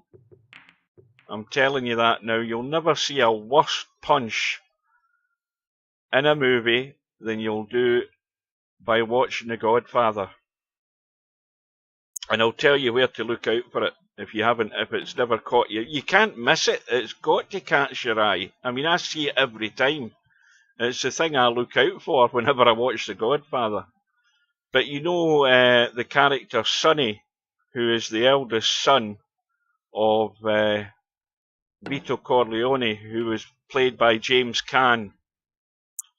Well, early on in the movie, James Caan's sister, her man is beating her up, and James Caan, or Sonny, sees that she's got a black eye, and he decides he's going to do something about it. He's going to sort this guy out, and he gets him out in the street. And you would think a director, it's Francis Ford Coppola that's the director of this film, you'd think a director with his experience and skill especially with and you know, setting up cameras and stuff. You'd have thought he would have saw this in the rushes and said, "Oh, that's crap. We need to do that again."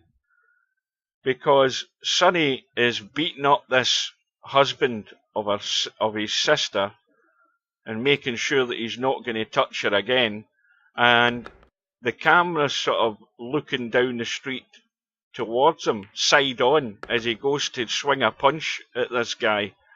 And when you see the punch, it's at least 1.5 feet away from the guy's face. And whenever they show punches in films, they usually do it over the shoulder, so that the person that's taking the punch backs away and it looks as if you've hit them. Well, this is the worst punch you'll ever see in a film. And that's the kind of sad, boring things that catch my eye. So if you ever get the chance, go and watch it and look out for it. It'll be in your head every time you watch the film. It is most certainly the worst camera shot and the worst punch delivered in a film. Well, the biggest mistake that he does in that film is shooting that punch side on, where you see the guy's head flinching and you see the punch finishing, and it finishes 1.5 feet from his head, which is obviously going to happen because you don't want to hit the guy, but you don't take it as a camera shot from that angle.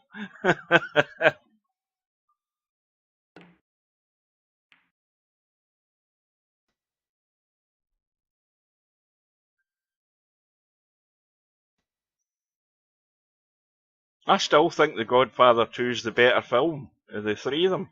So it is. It's actually the better film.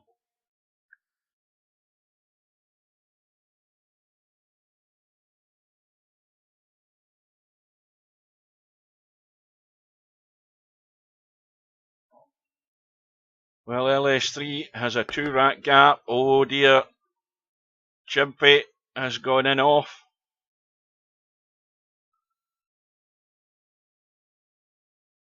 Well, that's what I'm saying. If you watch that, well, that's true, Larry. That's true. But right, if you can imagine, it's as if the cameraman, it's as if the cameraman walks down the steps of one of these. I don't know. Is it set in New York? He walks down the steps of this tenement building, and the camera looks down the street to the right, and there's Sonny on the left-hand side, and there's the guy he's hitting on the right-hand side, side on. And there's the punch getting swung, and you can see that it's the worst punch you'll ever see. You just do it over the shoulder. You don't do it you don't do a side-on angle punch. It's never going to work. Even I'm not a director, and I can see that. Yeah, well, one of those basement apartment things, down the big stairs, out the front door. You climb up the stairs to the front door. Yeah, look, that's the image that's in my head anyway of it. It probably looks a bit slightly different than that, but I bet if you go onto YouTube, somebody else has picked it up and decided to show it on YouTube. Well, LS3 should be on the hill here. Nothing but a roll through.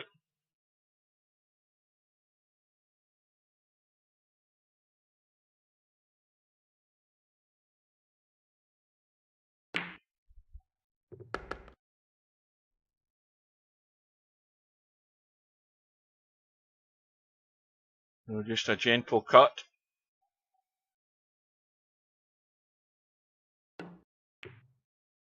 Watch the cue ball.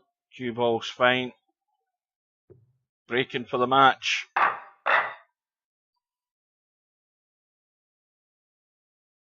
Is that right, Larry? I told you. I knew somebody would do that on YouTube because they're like me. It's the worst punch you'll ever see. Give the link to them so they can watch it, because it's probably never caught anybody else's eye, but there's more than me where it catches the eye. The worst punch in a film you'll ever see.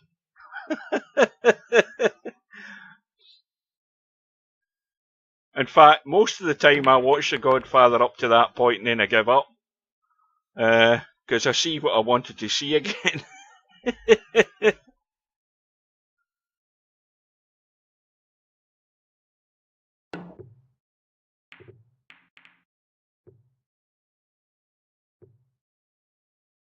Oh, there's a roll of the ball here for Chimpy. Now, well, LSC had the right idea, trying to use the 5 ball. Hopefully the momentum of the 1 was going to go behind the 7, but it didn't get there. Sonny's famous phantom punch. There you go. I mean, if you've got to have words with the editor of that film. You know, whenever they do a movie, they watch the rushes at the end of the day. They watch it and see what they've got, and they can. And the first thing that would have jumped into my head is, oh, that's crap. Get them back and do that again. Even if you do it in the studio, it'll still be better looking than what that is.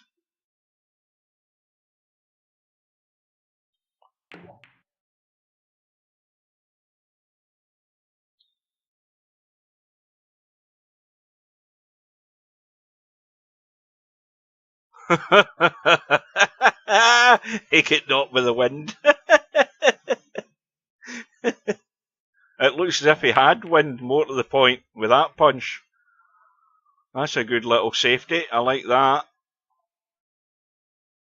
I like that very much. And now, you've got to hope you just catch the edge of this one, because this cue ball could just... No, that's too heavy, I think. But it's not even caught the 1. I don't think it hit the 1. Well, Chimpy, it's no miss time. It doesn't show. Or maybe I've got you. I think I've. You know what I did, Larry? I've put URLs off on YouTube because, because of the spam bots that I was getting. Remember all of that crap? I switched it off. Aye.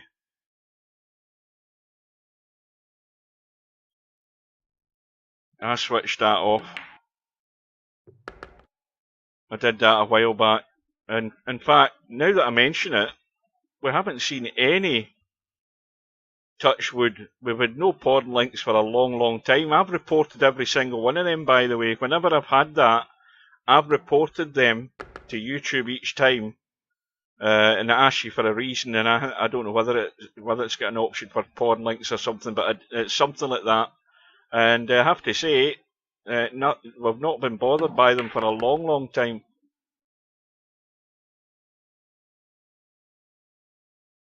That and the fact that I switched off the posting links on YouTube, because that's where all the crap was coming from. It was coming from YouTube.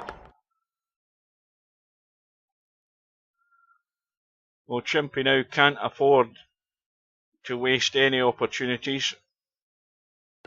He's at the point of no return here.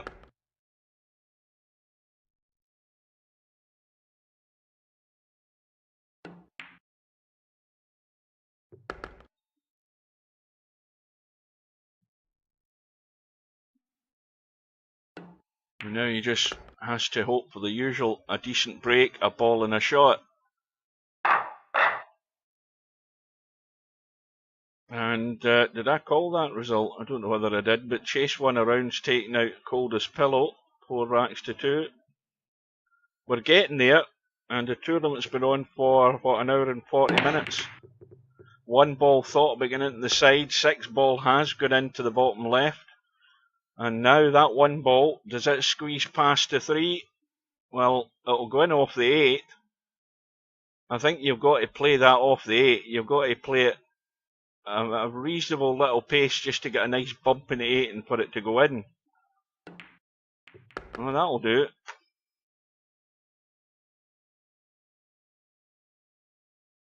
Well, once again, I mean, the cut in the 2's not that difficult. It's just where the cue balls ended up.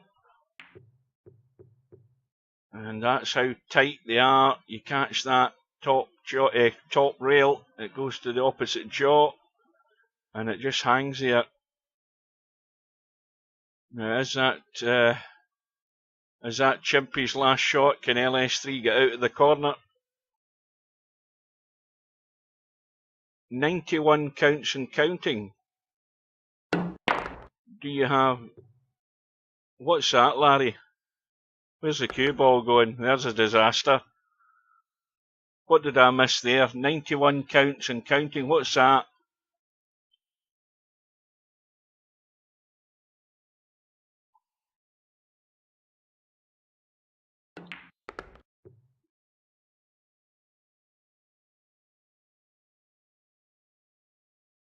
Oh, the Trump charges.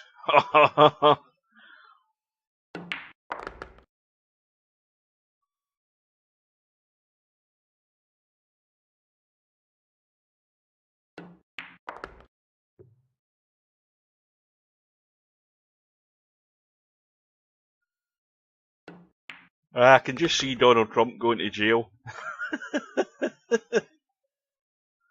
I could just see him in his Guantanamo Bay overalls in orange. In fact, you wouldn't be able to see him if they put him in a Guantanamo Bay set of overalls. You wouldn't know who it was because he'd blend in. He's got orange hair, he's got orange skin, and an orange suit. He'd be like the Tango Man.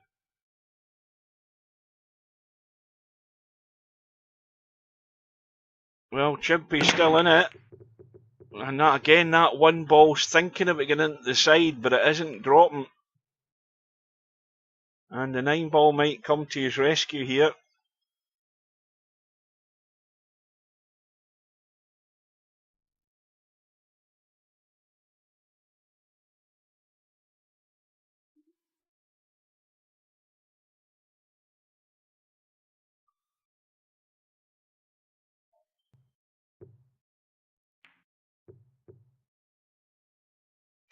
Well, that's pretty good. Easy kick.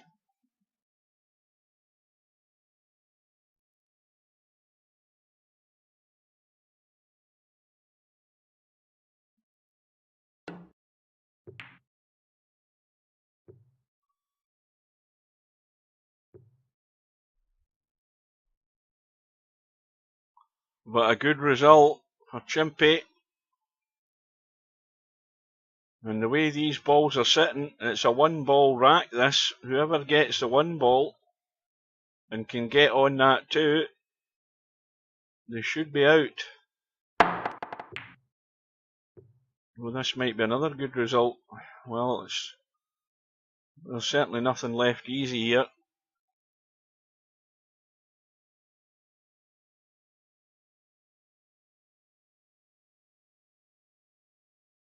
An easy safety for Chimpy. Just cut that to the side rail. Well, he needed to cut that.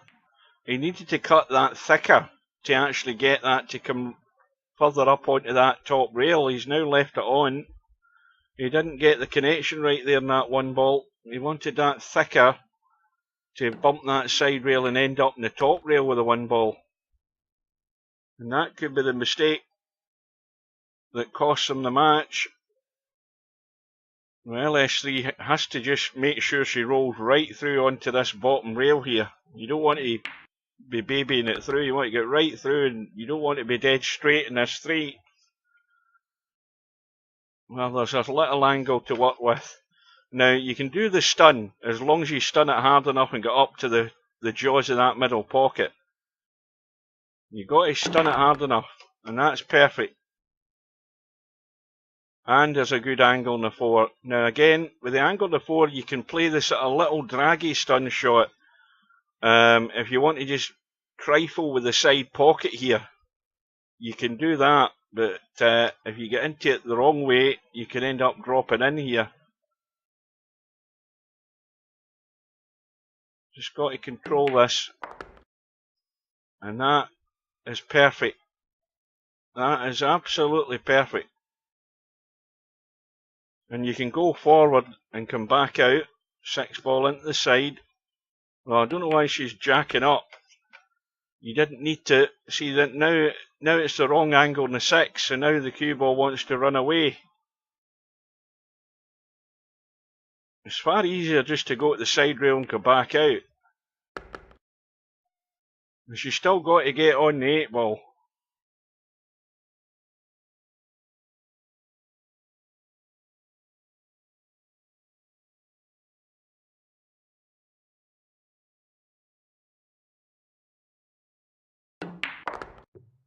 And that'll do, as long as it doesn't drop in. So LS3 is through to play Larry. I think that's right, isn't it? Chimpy moves over to the one lost side.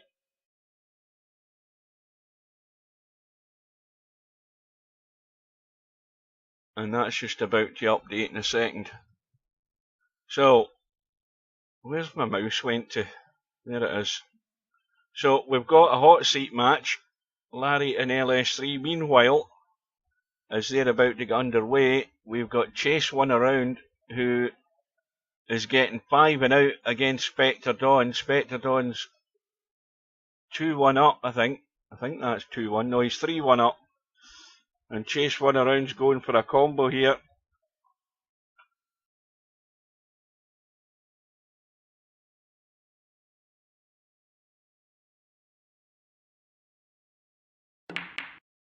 And in goes the 6. And he's back to within 1.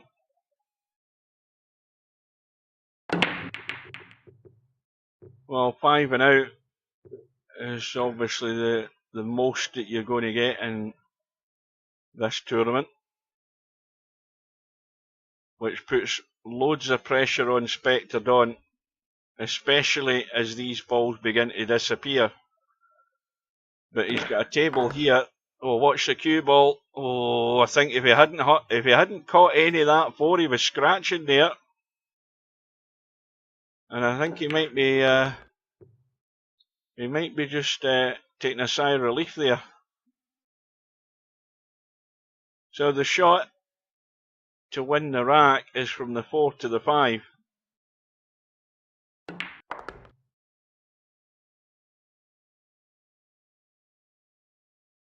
Well, it looks as if he's got to play for the gap between the 7 and 8 here. The angle that he's got in the 4. And again, these are still testy when it's a blind pocket cut. And of course, if he leaves this hanging, and he hasn't, of course, and it should be, what did I say, 3-1? He's 2-1 up. Just realised that he was 2-1 up at the time. I thought he was 3-1 up. A quick drink. But he's going to be 3-2 in front in a second.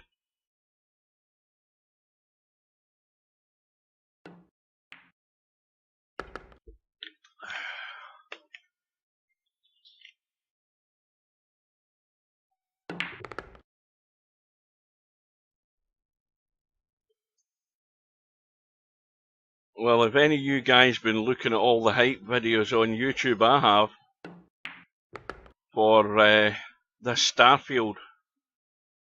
There's hundreds of them, literally hundreds of them.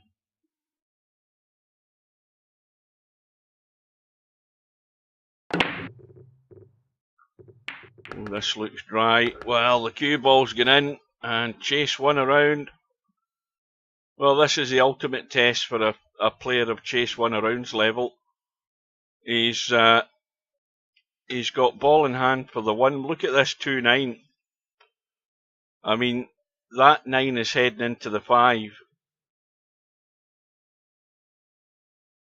And he's going for the 1-5 combo ball in hand. Or is he? Well, if he was trying it, he's nowhere near it, and he didn't set himself up properly. Didn't take enough time there. Yeah, it's probably getting on for one of the most hyped games that you're ever going to see, this Starfield.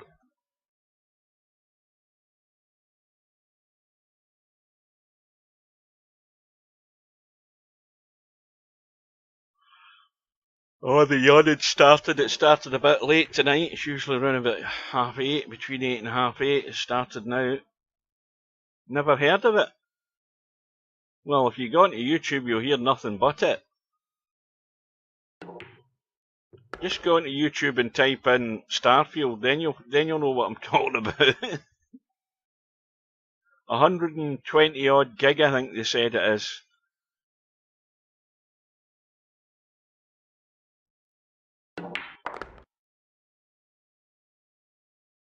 Yes, it's on Xbox Game Pass. You can actually get it 5 days earlier than anybody else, because it'll go live on there sooner than anyone else. It doesn't come to Steam until August the 30th, because obviously it's a Microsoft game. They want you to get it. Well, that's the biggest mistake I ever did, was getting Flight Simulator on from Microsoft rather than hanging off to get it in Steam. That was the worst thing I ever did. And I only did that out of desperation to get it as soon as.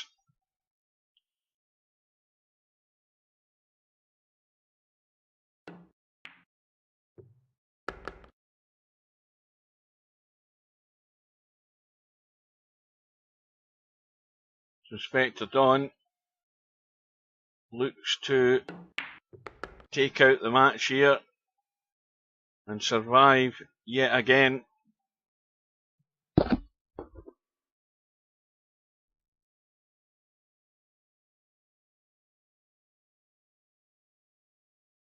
Well, if only Chase won around and took his time better with that 1-5 combo that he attempted.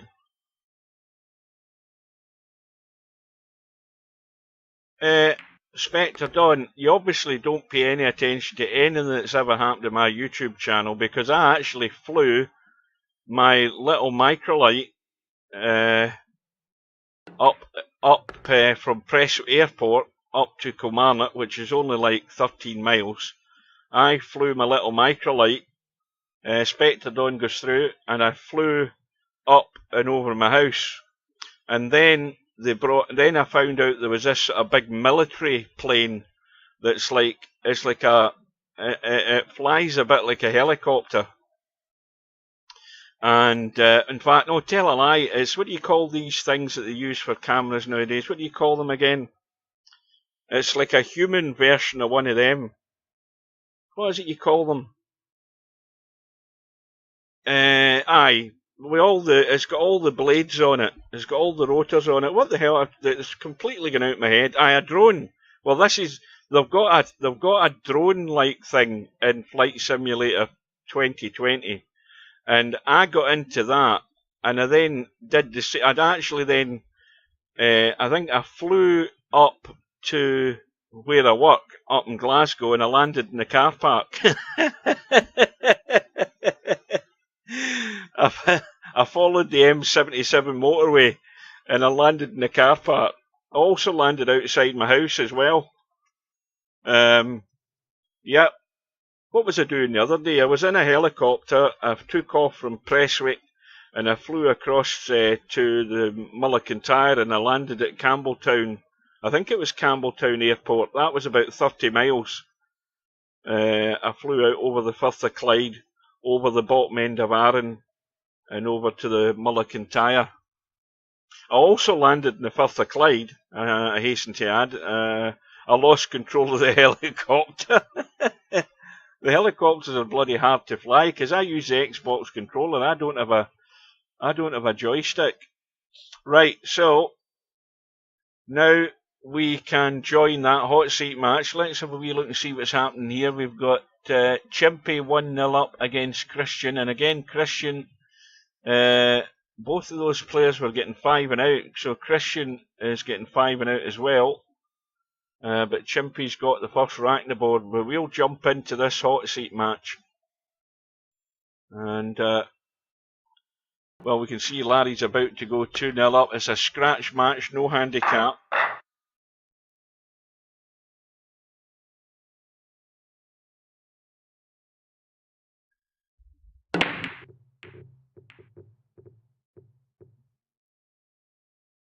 I remember when I got Microsoft Flight Simulator X, I got it on Steam, and I got into a jumbo, I chose Prestwick Airport as my takeoff point, and I flew over to What's the name of the one in New York?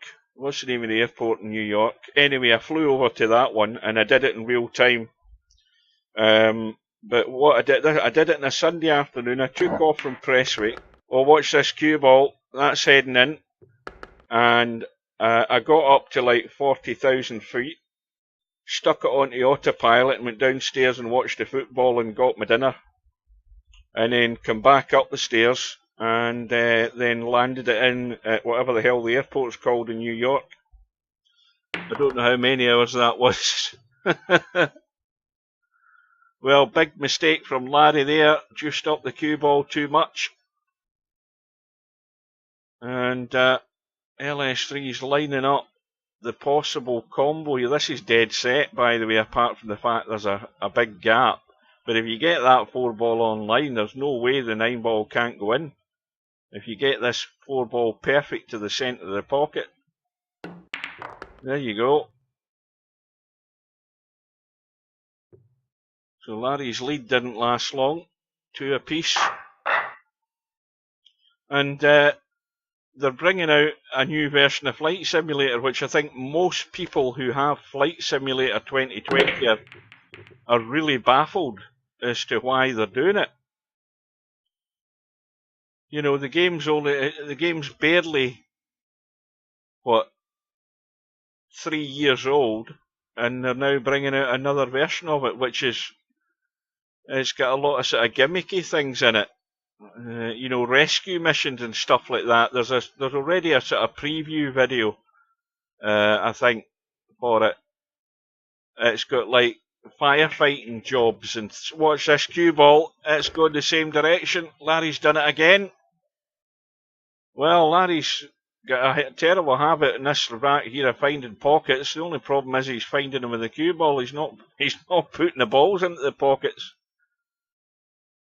Yeah, so there's this new Flight Simulator. It'll be a huge download, and it'll be about 100 quid, depending on what version you want.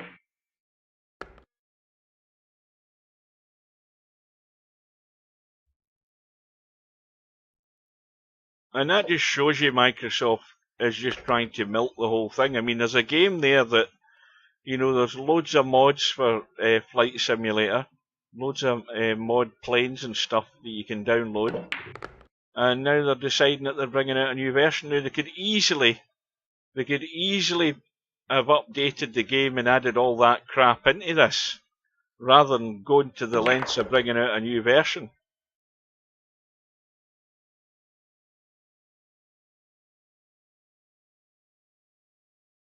Oh I mean, I don't know what the size of the hard drives in the consoles nowadays. I don't pay much attention to the technology that's in these now, but I mean, you know, if they've got like, I don't know, a 500 gig hard drive, let's say that, I don't know what a PS5 has or an Xbox has, but let's say it's got a 500 gig hard drive.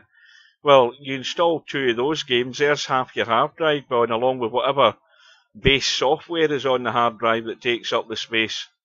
Well, welcome to Slim. Well, what's new is it's my birthday, Slim, and I'm still waiting on my present. Happy birthday to me. The other thing that's new is that I'm now back streaming not only on Twitch, but YouTube, Twitch, Kick, and my Facebook page. I treated myself to a birthday present because no other bugger was treating me to anything. So I upgraded my Restream account.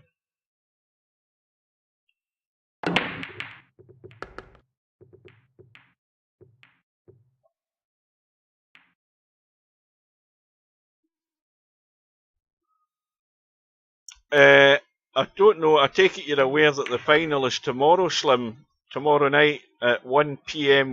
Well, if you were East Coast time, you'd be 1 PM. It's actually at 6 o'clock my time. We've got the final of the 8-ball bar table world championship.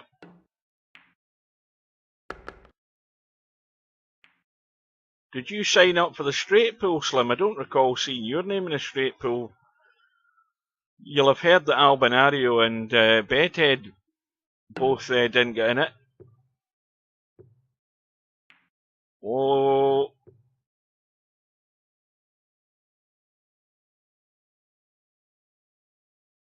Yeah, it was just pointed out earlier tonight that it's not 1080 broadcasts on Kick, it's only 720.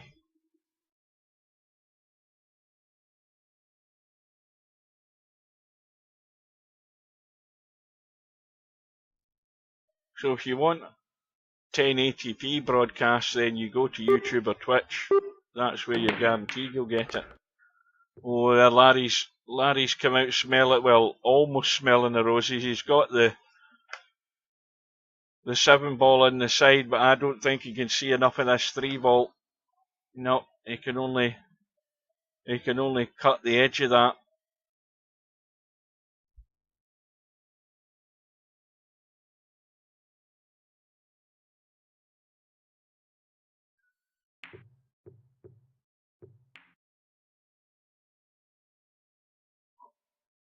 Well, LS3 now can open up the gap here.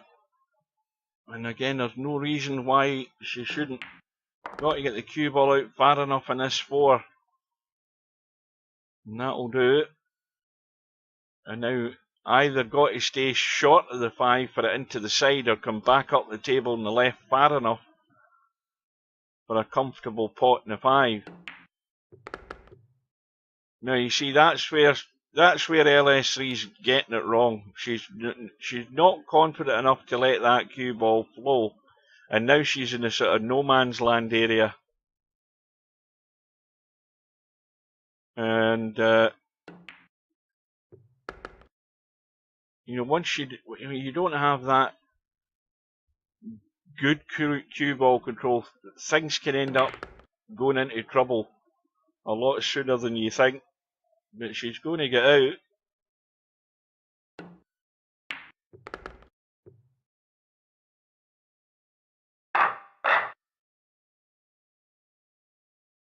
Now here's an interesting thing. That's another thing I haven't mentioned, I forgot to mention. I've got Formula 1 2000, or Formula 1 23, right? And since I got my PC back, I've done nothing with it. I've got no antivirus in the PC other than Windows Defender.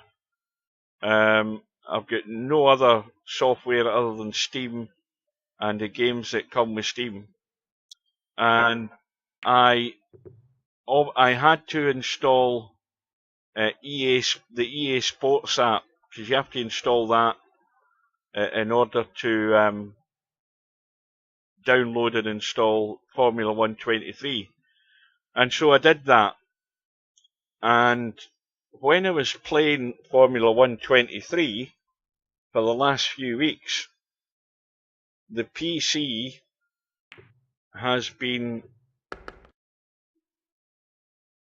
cutting out and doing a restart right in the middle of the game. It was random, it could happen at any time.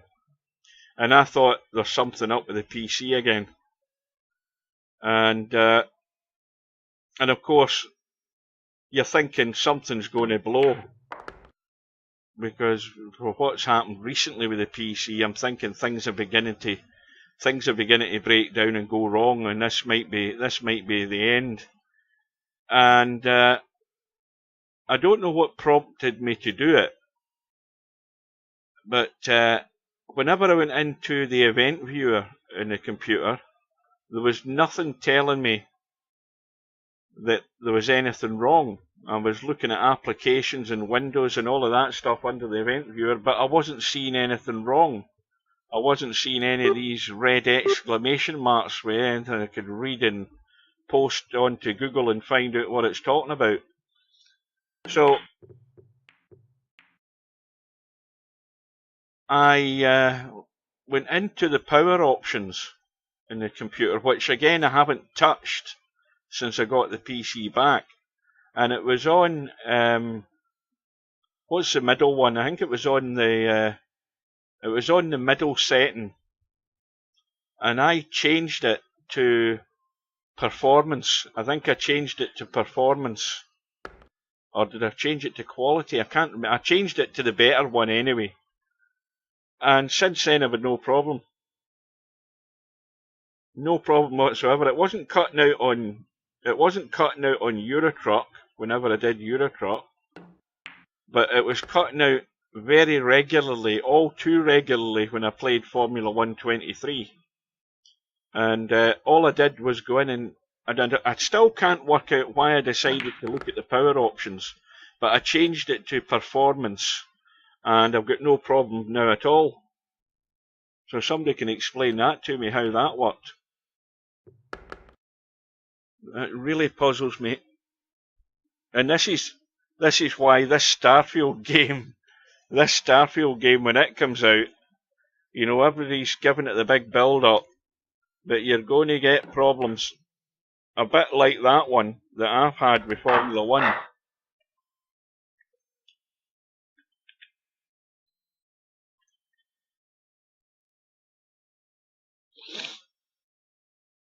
Well, LS3 is in a strong position. She's 5-2 up and looking to make it to the final now. Did anything go in there?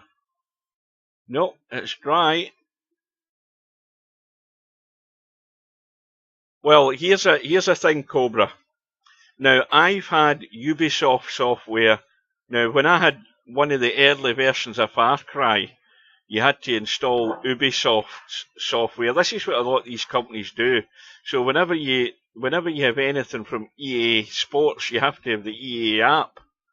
But years ago, I mean, I looked at my EA app the other day when I was after I'd finished playing Formula 1, and I was looking at my library, and I don't remember buying The Godfather 2. So I've got The Godfather 2 in my library on the EA app. And I looked at the game, the copyright date on it was 2007 for this Godfather 2 game. And I don't ever remember playing it. I must have bought it, or I must have got it for nothing or something as a gift on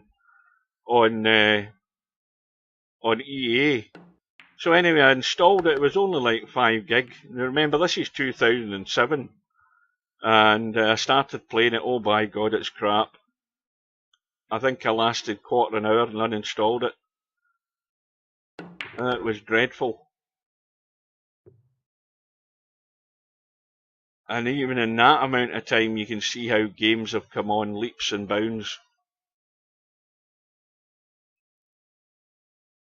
I mean, I've got games and other stuff that I paid for years and years ago, but you've still got them in your library. I mean, I've got 35 quid with Google that I didn't know I had from when I had my website. I was making money. Admittedly, I wasn't making much, but I've got 35 quid that's somewhere in the Ethernet or the internet or whatever you call it. It's in thin air somewhere, but it's 35 quid and it's mine, and I've got no way of getting it. In fact, you can't get anything off Google Google AdSense until you have at least $100 in your account. But as my website is dead and gone, it's not going to make any money. But I do have games that I bought years ago, and I've still got them, but just I don't have them because I don't have the software installed. And as I say, that EA, what else have we got in EA? In fact, I've got a Red Faction game on Steam that I'm sure I bought on disc, but I've got it in Steam. Was it Red Faction 2? I can't remember what it is. I mean, these are games I've had for goodness knows how long. And that was back in the day when you used to buy them all on disc. There's no such thing as a hard copy for games now anymore. That's a thing of the past. You know, jewel cases are a thing of the past.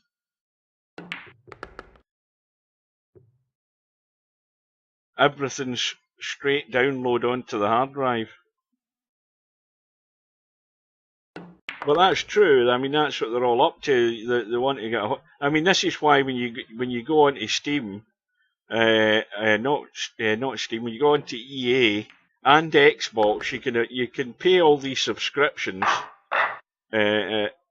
EA have the same thing on Steam. You can get that EA thing that you pay so many quid a month, and you can play certain games and stuff. That's just a constant drain in your pocket. If you had subscriptions to Sony, to EA, to Ubisoft, they do the same thing. You'd be paying a bloody fortune each month.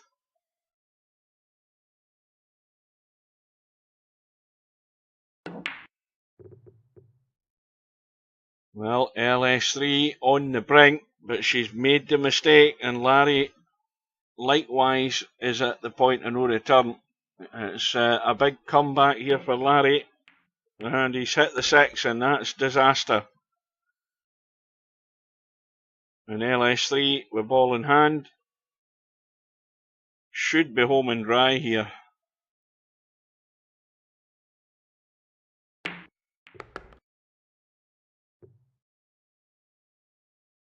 Yeah, Game Pass. Yeah, there's like 2 different versions of EA. The EA one, I think there's 2 different versions. You can get the deluxe version and all that sort of stuff. Some of these are like 14 quid a month.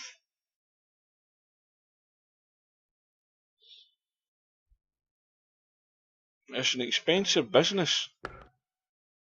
And you look at the price of these games now. I mean, this Starfield game that's coming out, it's like 70 quid for the deluxe version, and that's already got the first DLC on it. 70 quid.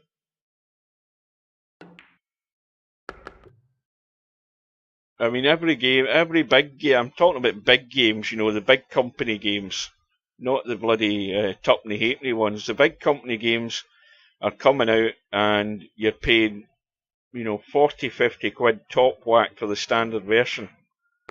And then you've got other, 2 other versions above that.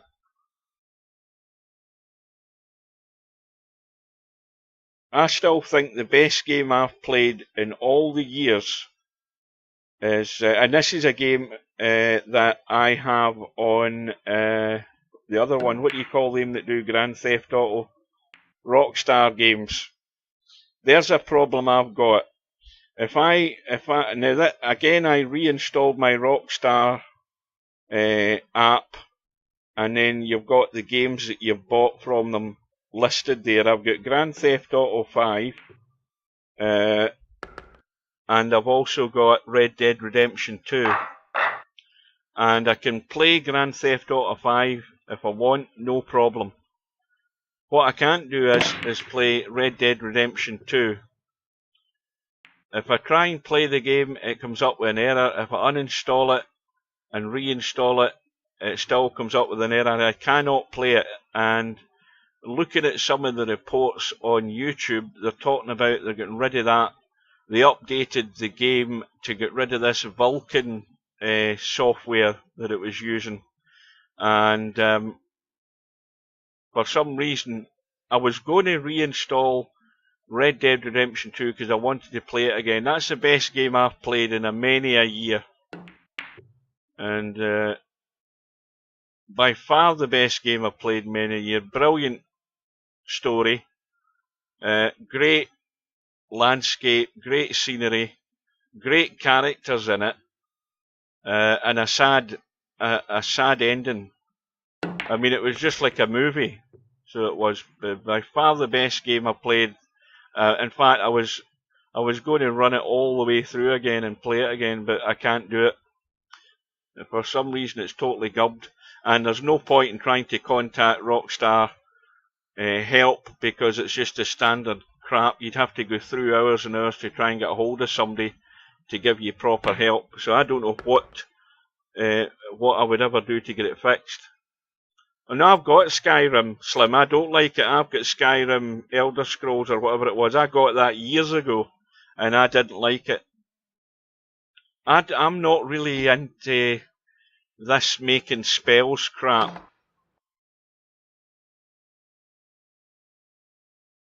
Well, the original Red Dead Redemption, I'll say that again. The original Red Dead Redemption's nothing.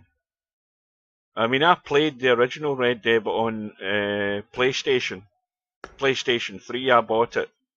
And it's nothing like the follow-up one. Absolutely nothing.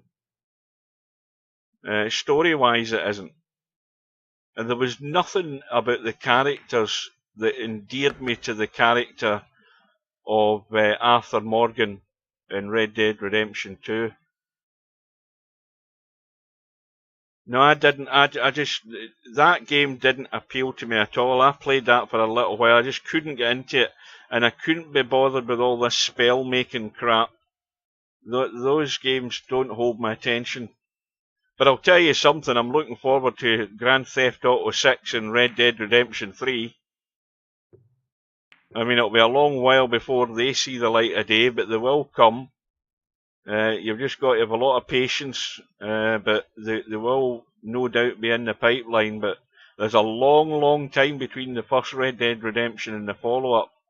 I mean, you think about how well they've done with that second game.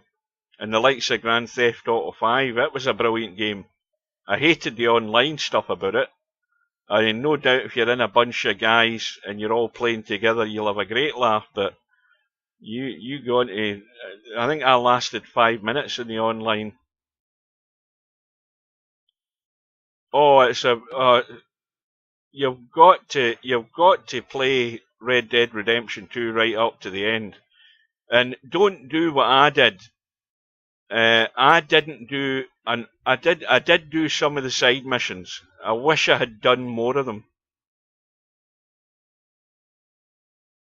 Well, I seem to remember, if it was the one I had, that Skyrim thing, it was about making spells and stuff and doing things. I do remember having to sort of do certain things, and I thought after half an hour and an hour of that, I thought I can't be bothered with it. But oh yes, Red Dead Redemption 3, you've got to stick with that and go all the way with it. And there's loads of hidden stuff in Red Dead Redemption 2. Loads of things in it to look out for. And I mean loads of stuff. There's loads of stuff you'll miss. And I just wish I had paid more attention. But I was so eager to see how the story went. I'll tell you, it broke my heart when I found out that Arthur was terminally ill. And you ever watch the videos on YouTube? Some of the folks' reactions when they're getting to the end of Red Dead Redemption 2, the tears are streaming down their face. You've got to watch some of them. They're heartbroken at the end of it. That's why it's such a great. It's just like a bloody film. And it's like the end of Gone with the Wind. So. Yeah, I mean, that's a game you've got to finish. I urge anybody who's ever thought of getting it, if you're ever thinking of getting I mean, the prices come way down on it. It was expensive when it came out, but it's come down and you can get a lot better prices on it. But if you're ever thinking about Red Dead Redemption 2, for goodness sake, get it. Don't miss out on it. It's a brilliant game.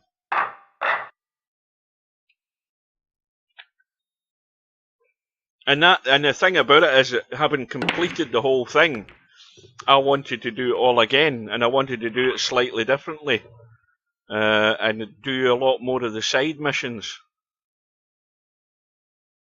But yeah, don't turn the opportunity down to get into it and get it finished.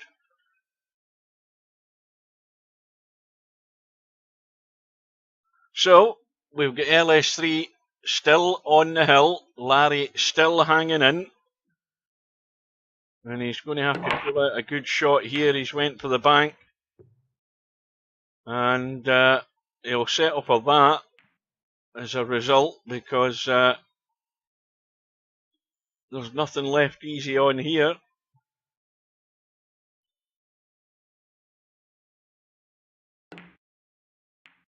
Oh, that's well worked out.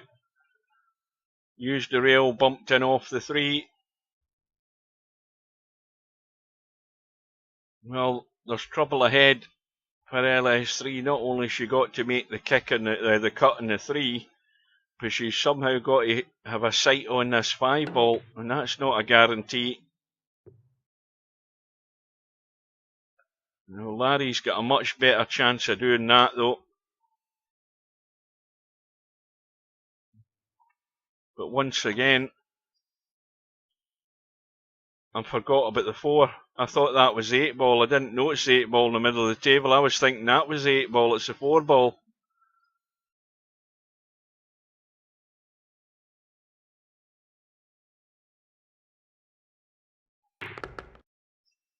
Hoping for a bump.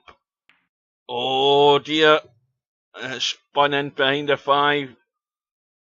Well, this is the big hit and hope here for Larry. Last chance saloon. Oh, he's going to try and jump it and bump it in off the 7. I think that's what he's trying. All or nothing. Well, I think he more or less landed on top of the 4 ball there. Well, it could have finished worse than that. This is it's not over yet. Now, is it a billiard onto the 7 or is it a full-blown cut on the 4? I think it's the full-blown cut on the 4. This 7 still might go in. And the 7 has gone in. The 4 has gone in. Now, you need a roll of the ball. Oh, well. All or nothing on the combo up the rail.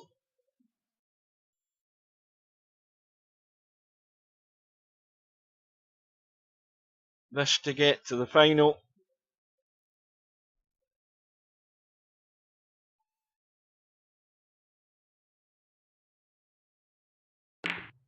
And in it goes.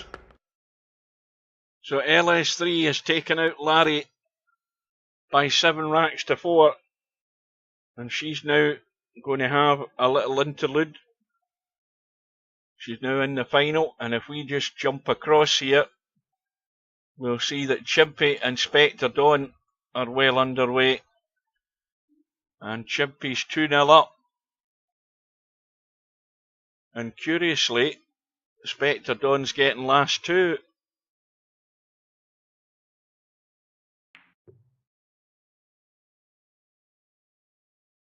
And this setup up top here, extremely interesting. Look at that. That is absolutely plumb dead set, that combo 2-3-9. I mean, if this 1 ball goes in, which it can't because it's blocked by the 7, oh, that's a poor shot. That is a disaster from Spectre Dawn. Worst shot of the night he's ever played. Because this is just a straight roll through and back up the table. You want to get as far up the table as you can here. But even from here, this 9 ball's got to go in. I can't see how this is going to miss. It can't miss. So this for 3-0, absolutely stone dead set. And I haven't a clue what Spectre Dawn was trying there.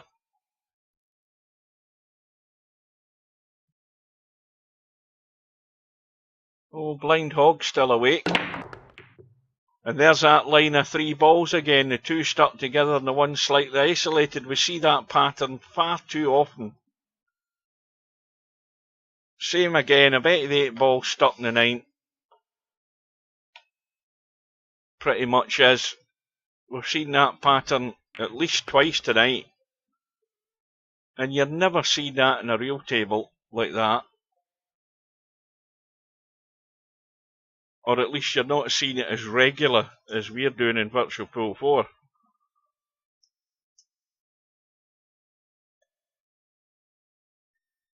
Well, maybe it is LS3's night. Can she hold it together? Can she survive the interlude between now and whenever the final's going to start?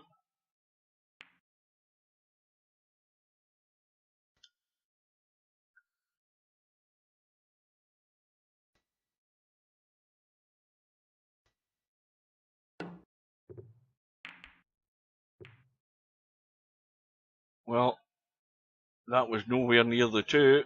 So Chimpy 3-0 up. Ball in hand. Now this is a wee bit tricky. Just in how you judge where this cue ball comes out off the 2. I mean, it looks simple enough. But this is tricky. I think he's trying to stun up the rail for the 3 into the corner. You see, that's why it's tricky, because you end up doing that. It was never easy where that 2 ball was sitting. And now he's on the 50-yard line. He's neither here nor there. I mean, it does cut clearly. He's going to take a chunk of that 9 ball, and he might be hooked in the 5. He needs to come off the 9 hard enough, which he has done.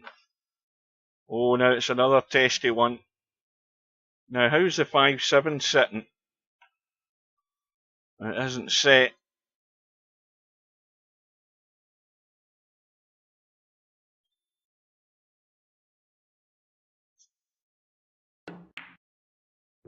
But a good recovery shot. He's still not perfect. But if he can hold the cue ball off this 6, he should be sitting pretty much stone dead in the 7. And of course, he needs all of them. I think he's the wrong side of the 7, is he? No, he's fine. I think he can just pinch it and stun it enough like that. And now he can kill it and stop it and 9 ball into the side, or just run through for the 9 ball down into this bottom left hand corner as we're looking. So you've got a choice of where you want to go.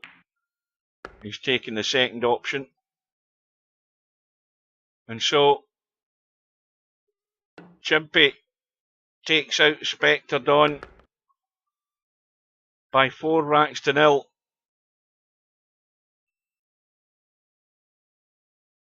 And now Larry has his next opponent to see who gets to the final. Larry out for revenge on LS3, but he's got to overcome the hurdle of Chimpy. Chimpy from the Netherlands, Larry from the USA. But only a race to 4. Let's dive straight in. If I can get in, that is.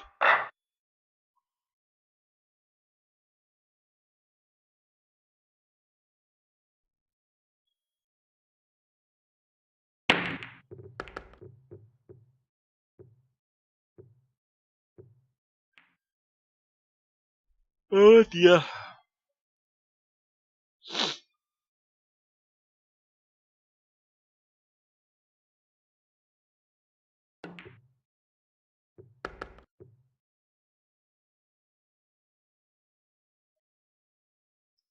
Well, Larry's keen to get underway. I just wish everybody else was, because it means I get to bed that little bit earlier. But I should be here bright and breezy tomorrow night for the big final. It's going to be Sweden against the UK. Oh, well, best to get those sort of rattlers out when you're practicing.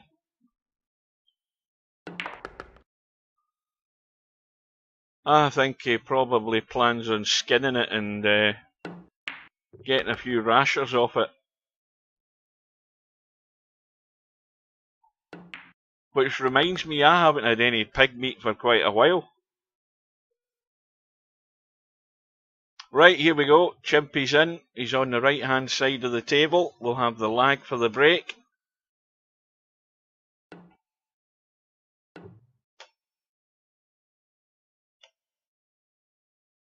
And, oh, this is going to be close.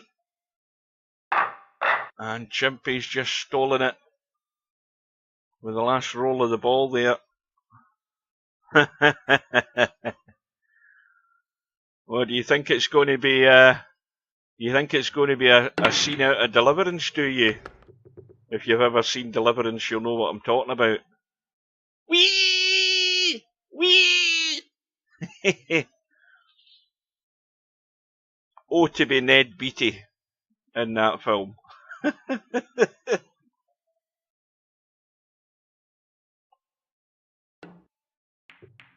I still say that was Burt Reynolds' best film.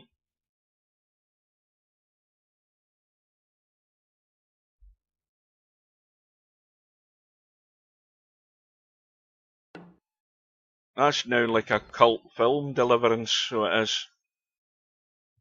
I mean, it probably wasn't a big budget movie at the time. I don't think there was a huge budget, but it's a classic.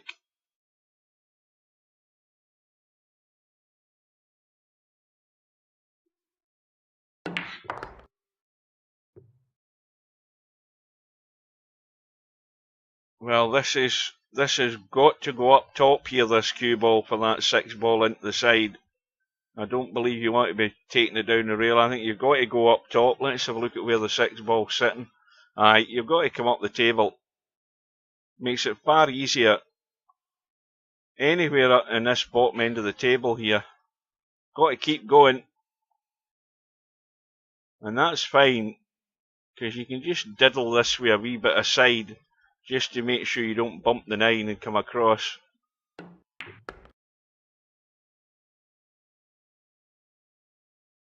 Welcome to Fuzzy Dunlop.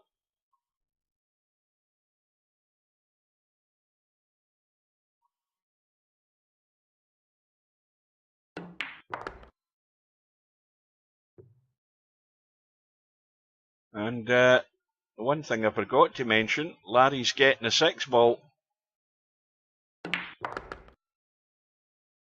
He's not getting it in this rack though.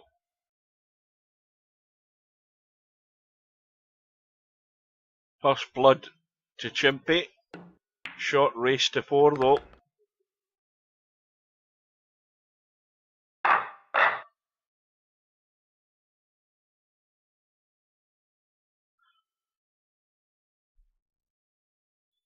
So is there anybody still there in Twitch? Is there anybody on YouTube? In fact, I bet there's nobody in Facebook. Absolutely. There's that pattern of the 3 balls again. That's the 3rd time tonight. And how many times has that happened in any of the other matches, I wonder? 5 ball stuck to the 9. 3 ball is isolated, just like that. We've had 3 patterns that we've witnessed tonight. So we've still got 1 person alive on Twitch. Anybody still on YouTube? In fact, for that matter, was there ever anybody there on see, sometimes when I've been on Facebook in the past, you get Polament coming in. Polament, if he's sober, or in fact, if he's got a drink in him, usually comes in. Tell Steve there's a 3 ball bug. What is it? It'll have to be a good one.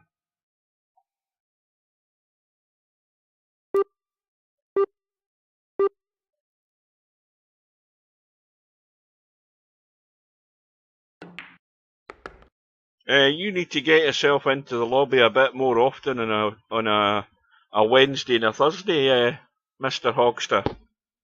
Because I'm not getting a game of 9 ball. I'm not getting a game of cowboy doubles now. Well, where's the cue ball going?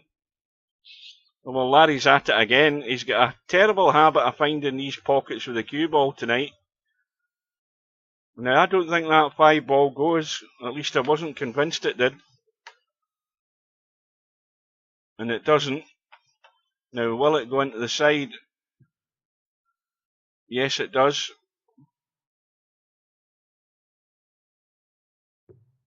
Well, I'm surprised. I'm convinced that went into the side. I'm sure that went into the side pocket, that 5 ball. Well, Chimpy's decide. I mean, Larry could maybe kick this in if he can get the angle. That might be the problem. He's having to spin it. Yeah, it was tough. He didn't have the line. So it might be the right thing to do for Chimpy. Oh, it didn't go. It looked as if, mind you can't trust my eyes at this time of night, but it looked to me that it did.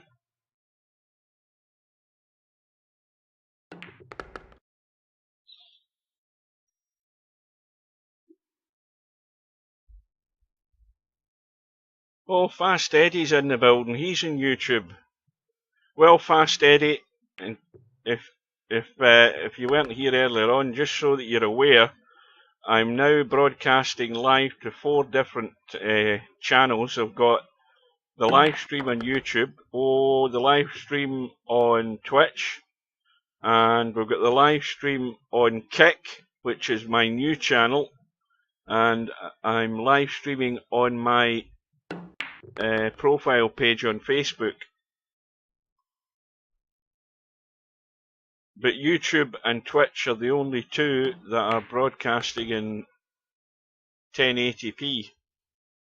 Meanwhile, Chimpy's 2-0 up,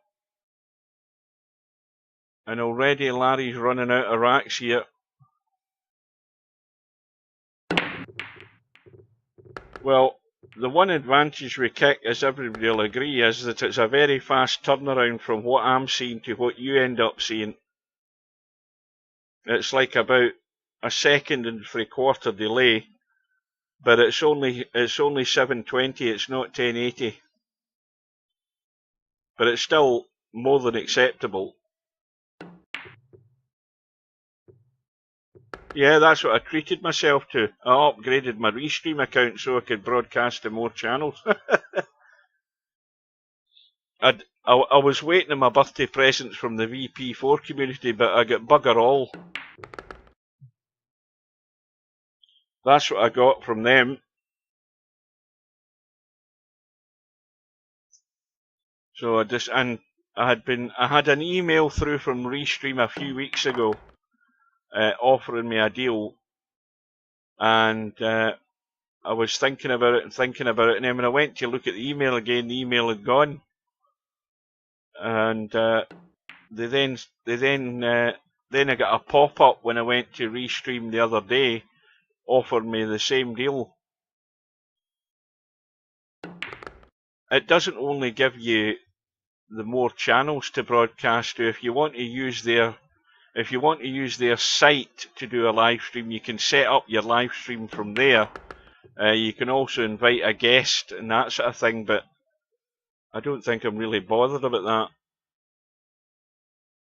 But it now gives you guys the choice of whether you prefer to stick with Kick or go back to Twitch, or if you're on YouTube, stick with YouTube, or if you're out and about. Mind you, I don't know whether if you're not on my friends list, whether you'll be able to see the broadcast on Facebook. I don't know. I haven't a clue whether anybody can just see what you're broadcasting. I think it depends on your privacy settings or something. It must do. Well, it's looking doom and gloom here for Larry, unless he can put a run together. He's 3-0 down, and he's at the point where it's no miss time and pot everything you see. Needs to miss the 3. He's run into it, wanted to skim past it, and already he's in trouble. So it's the combo. And he needs to be able to see the 3, and he's got to jump now.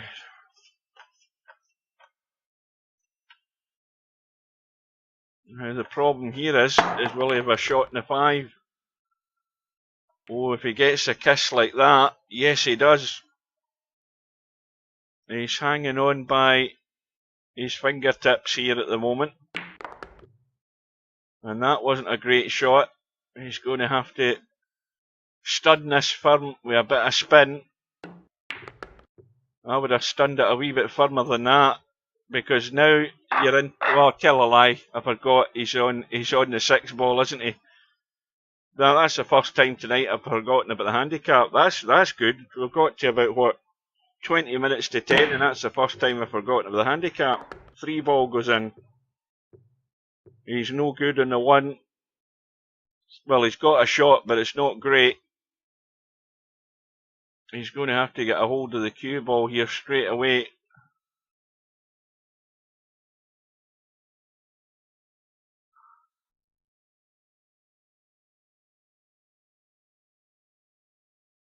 Going to have to get digging right into the cue ball just to redirect it into the table.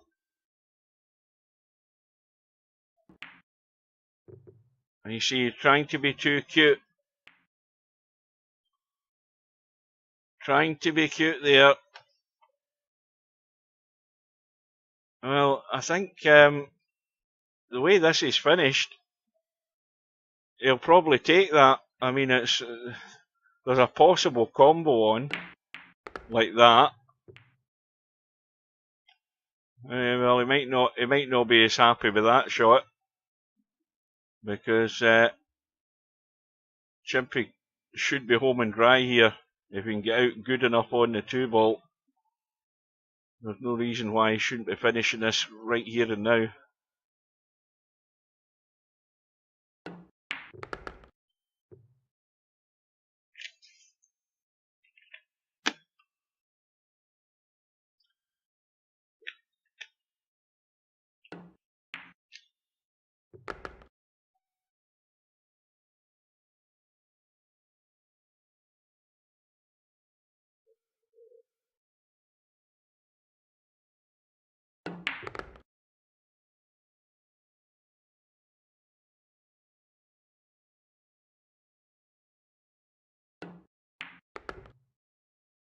Well, LS3 is going to be getting some sort of handicap against Chimpy. It might be last 2 or something like that.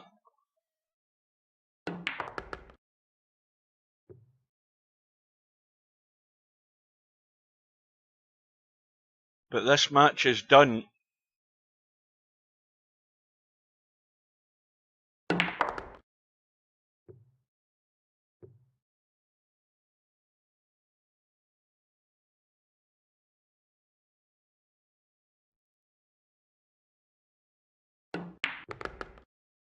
So it's Chimpy who goes through to meet LS3 in this week's Friday night 9-ball final.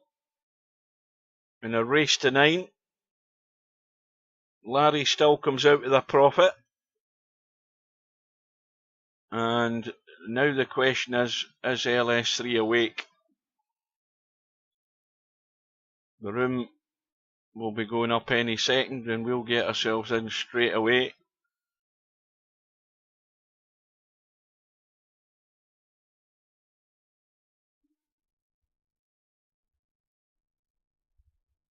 We'll hear, maybe we'll get the 3 of us all trying to get into the room at the same time. No, it's LS3's there.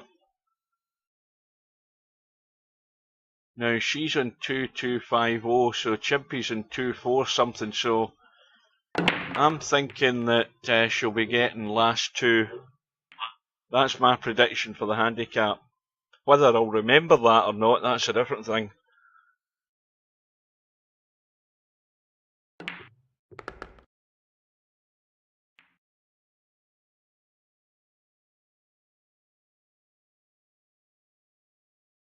Oh dear, I wonder if I can hold out the night. I should be in bed, it's the usual story. Well, I hope Chimpy gets himself together here and gets in quick. Oh, that's what I was going to do. I'm just going to tab out for a minute. Hang on, I'll be back in a second.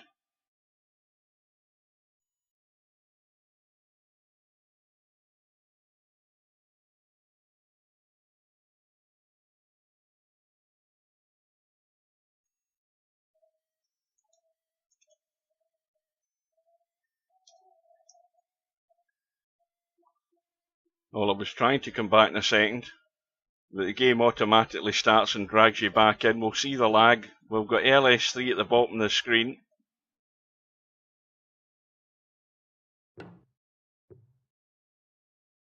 Oh, that's a cracking lag. Well, she's got the first part right. Wins the lag. I'll be back. I'm going to tab out again in a minute.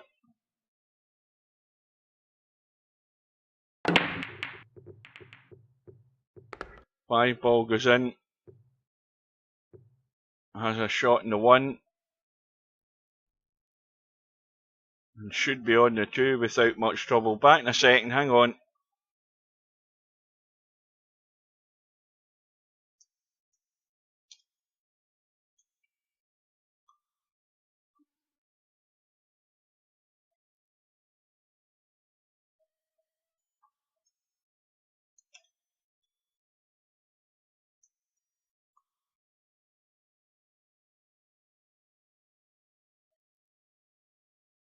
He's spec slop. Still betting Yankees pretty heavy.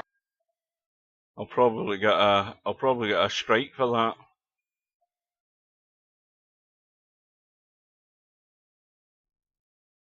Right, I'm back. I'm going to post a link in the lobby, and it's the link to Sonny's Phantom Punch in The Godfather, the thing I was talking about earlier on. Well, LS3's still at the table, so she got the 2 ball. Now this is a little tricky one. You got to try and come up and bump the 7 here.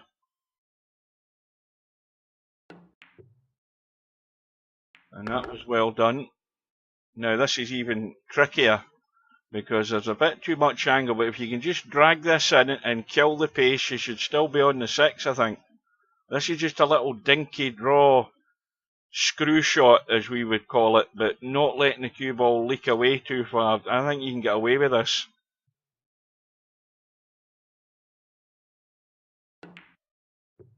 Yeah, needed that. Well, it's either or. It's whether you want to try and check it up or whether you want to just let it open up, and that's almost good. And now the question is, can you miss the 7 and come around the other side of it? Round here. I think she's pretty well good to go here. And that'll do very nicely. First blood to LS3. Now, what is she getting? Well, I got it wrong. She's only getting the 8 ball. But she'll take that, the way these are sitting. Let me just tab to the lobby.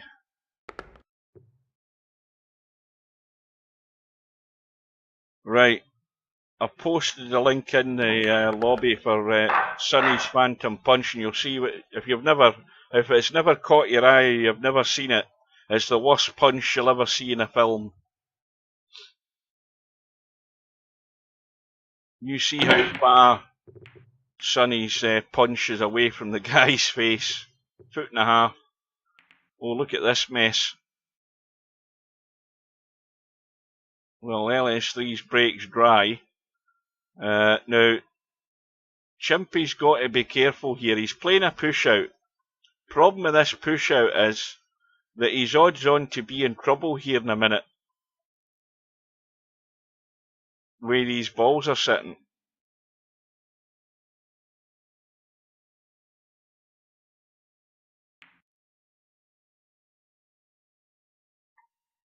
Now, where that's finished is maybe not quite as bad, but I still think if you put left English on this and chip the 1 and chip it behind the 3, you can come back this way like that and be in trouble. That was always on the cards to happen when you're playing the push out when those balls are there. LS3's now got him in a whole heap of trouble. I don't know that the line's there to get to that 1 ball. There's a very narrow window between the 4 and the 7 to come down through that gap and hit the 1 that way. A very narrow gap. And this way you're going to have to spin the cue ball, miss the 2. That was between a rock and a hard place, I think, as the guys say in the States. And now LS3 has to try and come up with something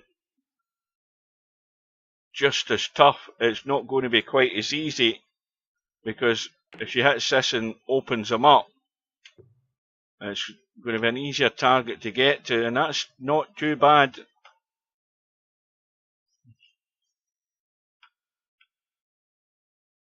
Now, it's a big target to hit that 1 from beside the 2.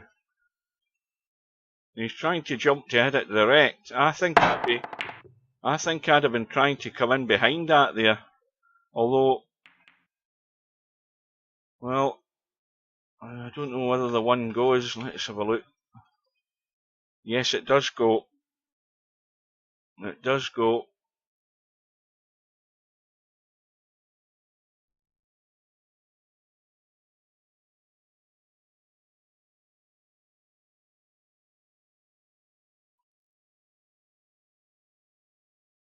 Well, the cue ball certainly taken a chip of the 4, and that's the worst possible outcome.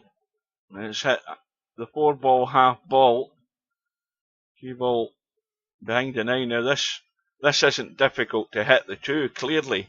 You could easily jump the 9 to hit the 2. That's not the problem. I think the best thing to do is to try and hit this left side of the 2 as we look and bank it up towards the 6.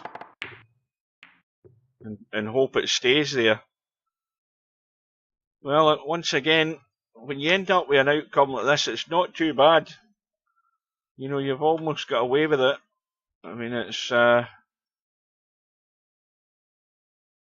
does he fancy he can cut this in? You've got to hit that. No, I don't think so.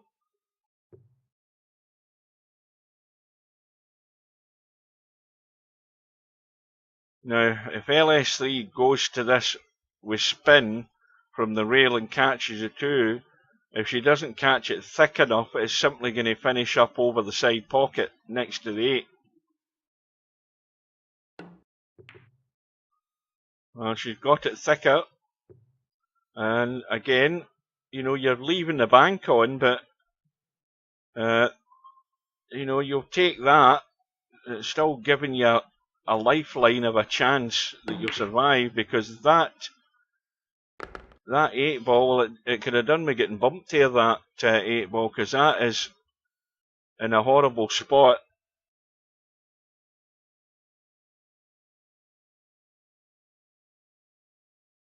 And it's a horrible spot for either player. And Chimpy, I think, well, he could have maybe tried to get a hit in that 8 ball there, just to bring it away from that jaw. But he never got the connection, so he's still got a similar problem coming up.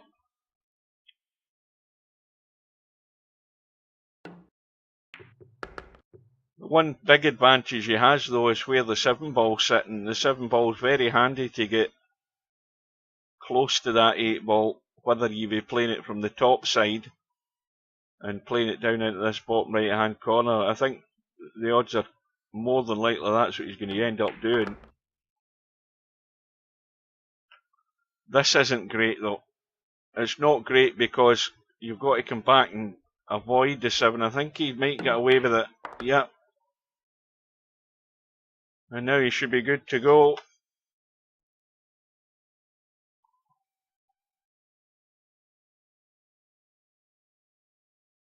We'll look at how close that is. So you don't want to be having to cut that up the table. This angle that's in the 7's actually just too much. He's trying to just hold it as straight as he can, and that'll do. That is about as good as you could expect there. Now it's about controlling the draw. Oh, it's caught the knuckle. Now it's testy.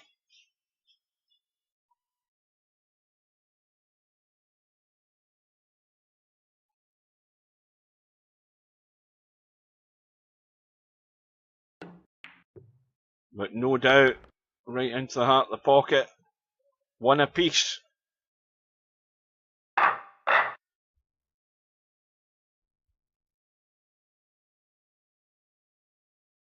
Well, tournament's been on for just short of 3 hours, 2 hours and 57 minutes, I would say. There or thereabouts, so it's pretty quick, considering that we had 15 in tonight. We didn't have a full house, but it's gone pretty rapidly.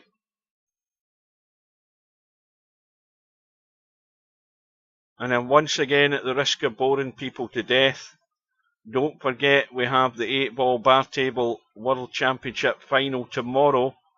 It'll be afternoon if you're in the USA, or late morning if you're in the USA. It kicks off at 6 PM British Summer Time, 1 PM Eastern, and 10 AM Pacific Time, and if you're anywhere in between, it's that time. And it's between Cobra from the UK and Albinario from Sweden. Race to 15 to see who's going to be the 8 ball bar table world champion. And if you can't be there, it will be archived on the playlist on YouTube, so you can catch up with it at a later date.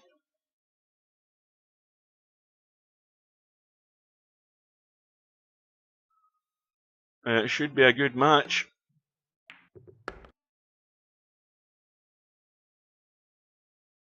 And meanwhile, LS3's looking to quickly restore her leading again. With this table sitting the way it is, absolutely no reason for anything untoward to happen here. Although she's just done it with that shot.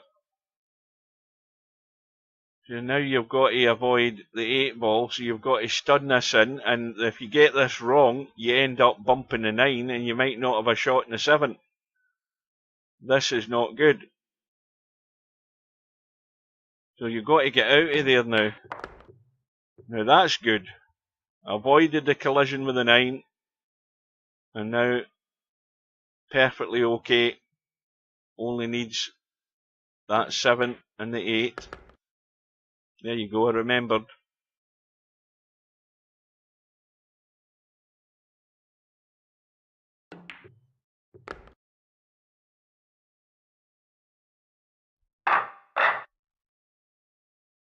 What about that?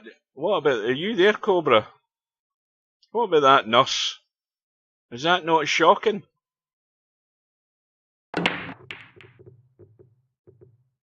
I never knew anything about that story until I saw the news late on this afternoon.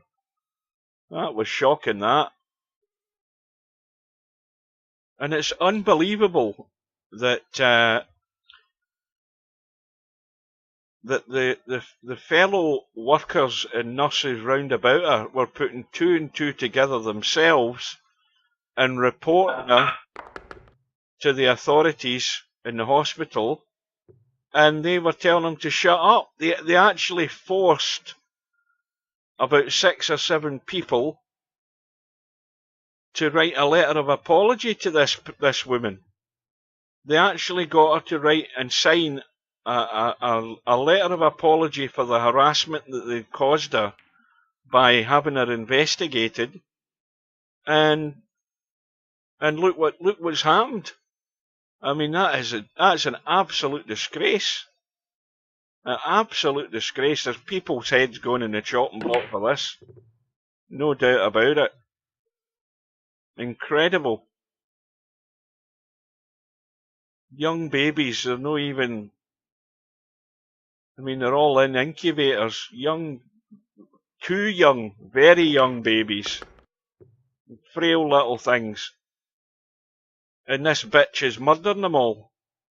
And she's getting away with it.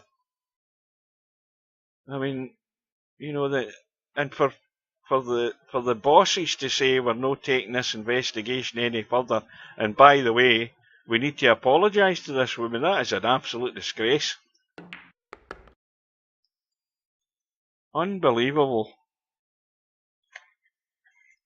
You know, who was on duty while these young babies are dying?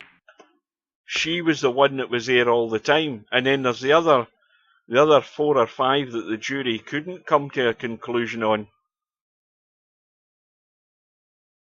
Incredible.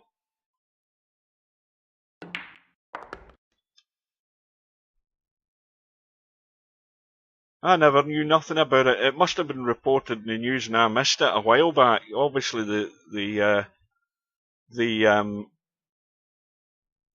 trial's been going on for like 10 months, and that believe me, that was the first time I'd heard about it the day, and as soon as it was sort of announced, BBC News went straight on the story, and then they were talking about the Panorama investigation on it. Unbelievable, the stuff that's coming out, and how the bosses didn't take this serious enough. Well, they took it serious enough, but they decided that all the people that were pointing the finger towards her, they were all in the wrong. They decided they were all in the wrong and they needed to apologise to her. And then you seen the video where the police turn up at the door and they arrest her. Christ almighty. And you think of what these families are going through.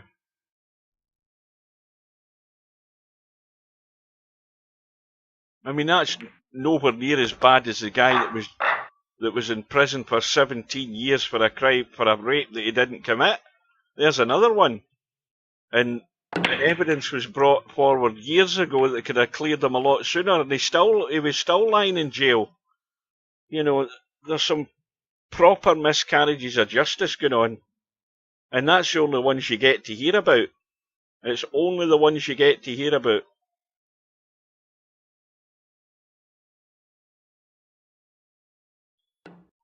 Unbelievable. Well, LS3's got herself in good shape here with a 3-1 lead. This 2-ball's ugly.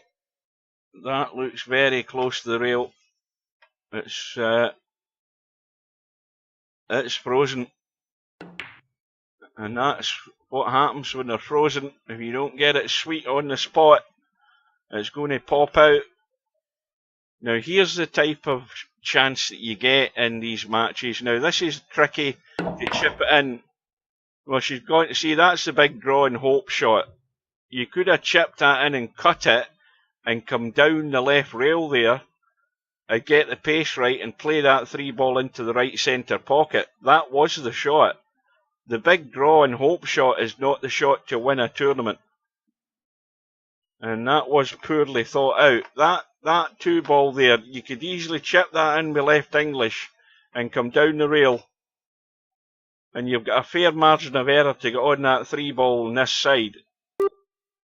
And now she's got herself in trouble with an opportunity there that she had. Well, it was doomed to failure, wasn't it? Now have a quick look at the 5-ball and we'll see that this 5-ball does go.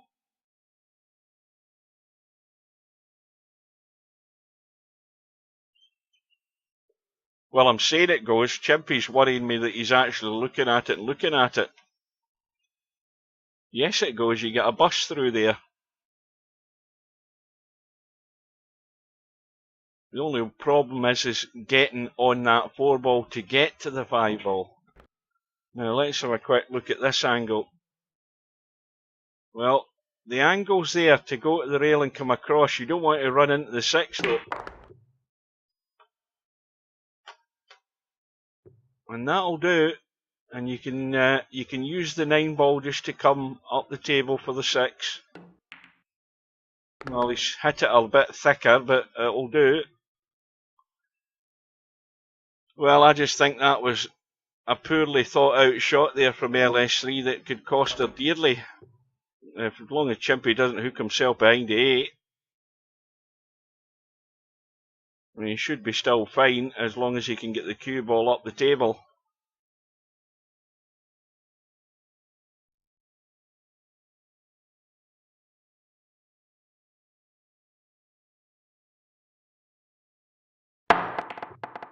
Oh, he's no judged it at all. Well, LS3 lives again. Well, I think she's got to just go all out for the thin cut in this 7, because with that effort that she made, she doesn't deserve another chance, but I think she's got to go all out for the thin cut and just hope you get some sort of shot in the 8. And she's going to get it. Straight roll in for a 4-1 lead.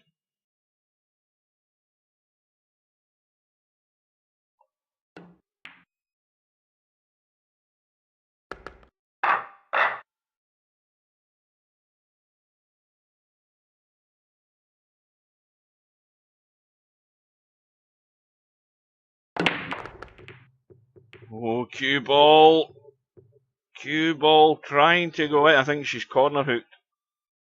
Balls have gone in. I think the 7-ball's gone. Can't see the 1. Now, where do you push where you're not going to leave something on? This is tough. I think I would just push into the jaw like that. You're going to probably get put back in, or Chimpy's going to take the bait and try and pot the 1. I mean, Stubb would probably go for this. you know, you've no guarantee you'll get anywhere near the 2. And if that was me, I'd be pushing this back to LS3 and letting her make her mind up with it. I think I'd be doing that. It's that type of shot. I mean, you can go all out, but you've just no probability. And Chimpy's done the right thing. He's given it back.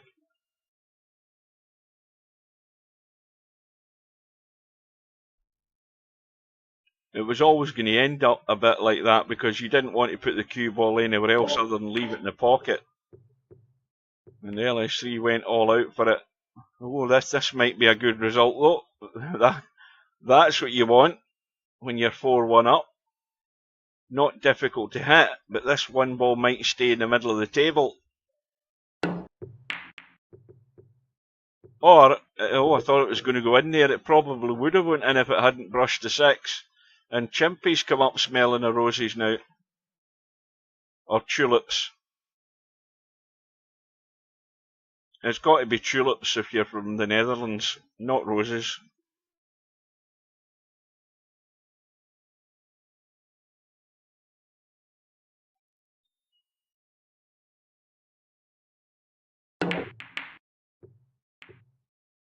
Oh, watch the 4 ball. Well, the 1 ball's certainly in now. And Chimpy should be reducing the deficit here. Everything wide open. Not any problem on the table. Well, this is the problem ball, the 2 ball. It's a thin cut. Right, Spectre, thanks for joining. See if you can join us tomorrow night if you can. See you later. Chimpy's controlled it well. You're not as tired as I am, I bet you. I'm up at 4 AM and it's already 10 past 10. But it always guarantees that as soon as I get into my bed, I'm out like a light. I'm gone. I don't hang around. And I'm still sleeping with just one blanket on me. Nothing else. Light as a feather. And sleeping very comfortably because of it.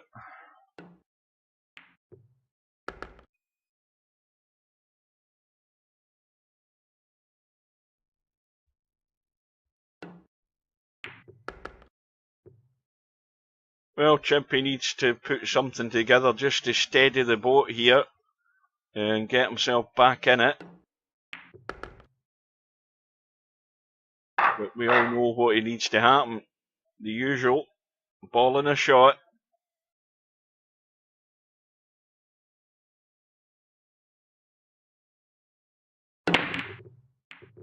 Well, this time the 1 ball has gone into the side. I think that's the first time tonight. If you get that break right, the 1 ball will go into the left side pocket. And the 2 balls gone again. 3 balls wide open. 5-6 combo. This rack's over. Chimpy's back to within 1. And this is exactly what you need to happen when you're trailing 4-2.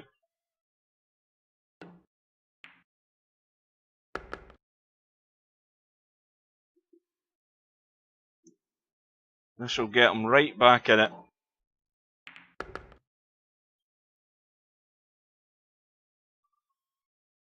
Now this is just a little dink with a little bit of spin if you want to just come back the way.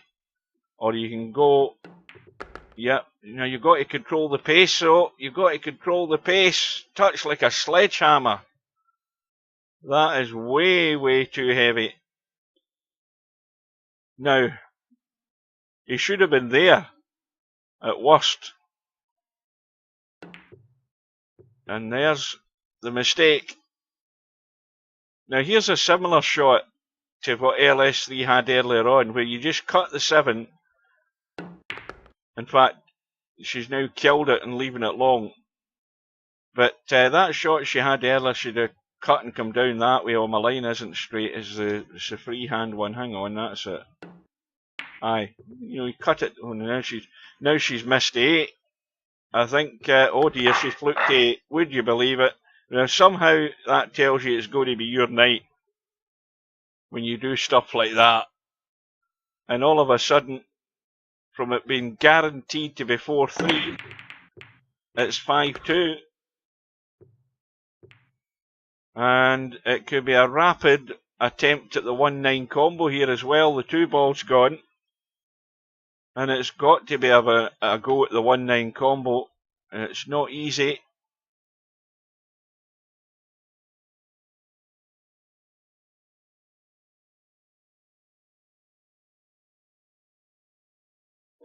Well, in it goes.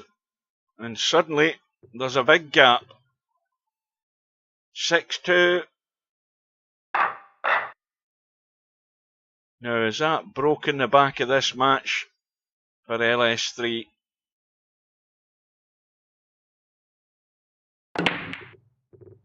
She's gone for the cue balls run loose, and it's scratched. And again, it's given Chimpy ball in hand, and there's a problem. And we can all see where the problem is. 5 ball is going to be the one that will make or break,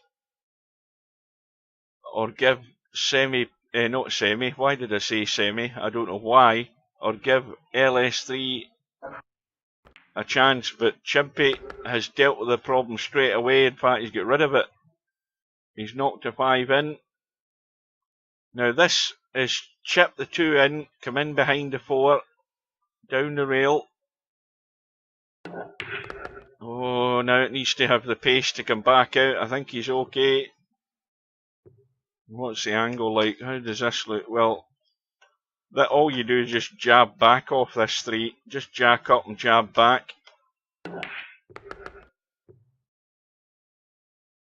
And all you do now is get the draw right, because you're dead straight in the 4. You can't really want to go forward, and he's controlled the stun draw. That's what you call the stun draw, where you don't put that big juice up low angle on the tip. You just go below the equator a tad and hit the stun firm, and it will come back. The controlled draw shot, I would call it. A wee bit of spin gets the cue ball running around the corner. And again, you've got a choice. You can go forward, or you can just come back off this 8 ball. And now Chimpy needs things to happen. He needs to get on a roll. He's still trailing by 3. LS3 still needs 3. So it ain't over.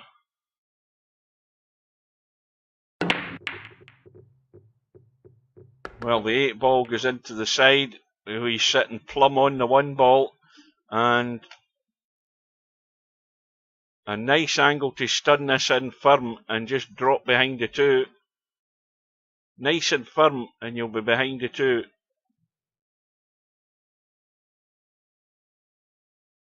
So he's going for the little roll through. See, again, that angle you could do without. You know, you could stun through and have a straighter line on the 2, making it a lot easier to get good in the 3. Now he's bumped the 4 into play. He's now in a pretty good position.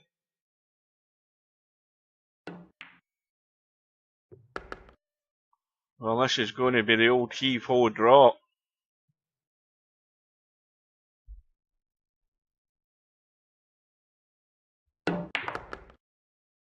Now watch the pace.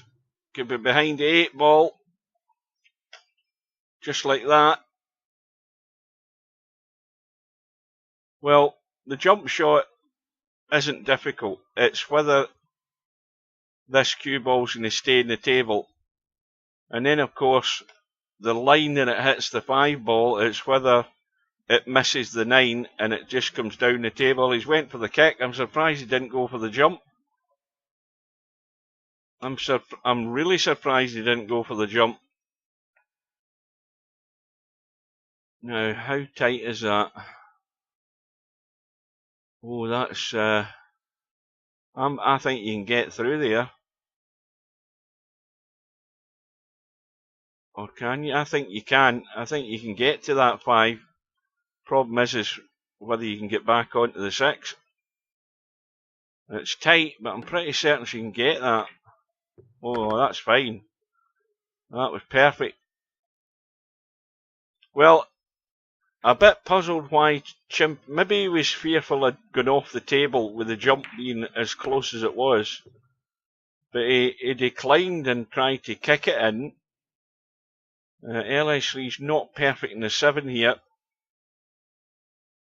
But it could have a big bearing on the outcome of the match. The fact that he didn't have a go at that jump, because cue ball was probably going to head in the right direction. Oh, that may well cheat the pocket quite a bit.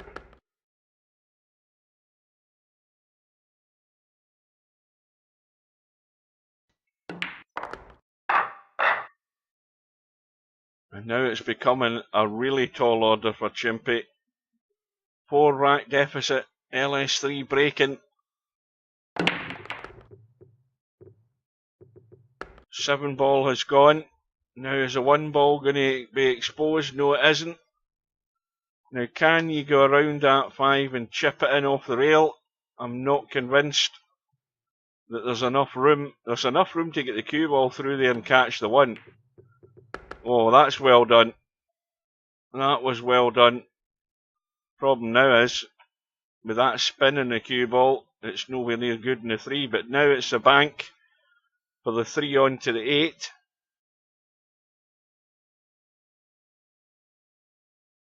Now this has just got to be a nice, reasonable pace.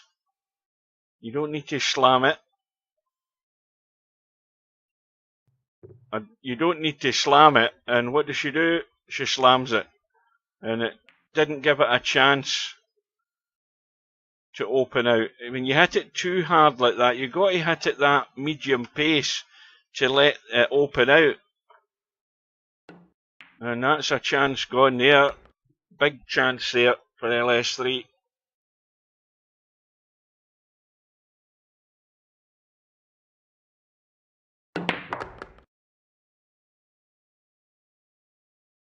Well, the obvious simple shot is the 6 onto the 8.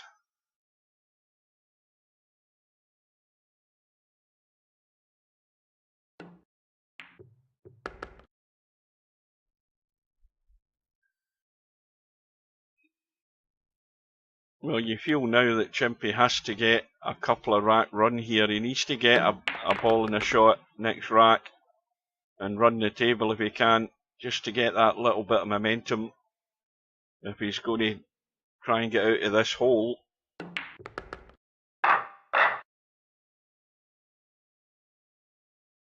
Oh, Chimpy's taking a little break. I'll just have a quick drink.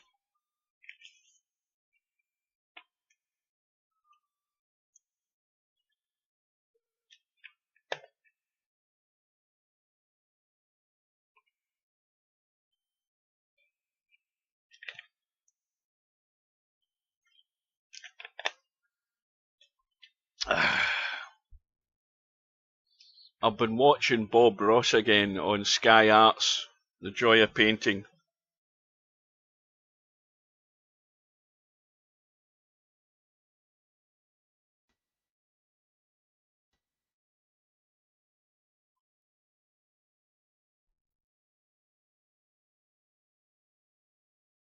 Well, we're waiting on Chimpy coming back. He's probably been caught short.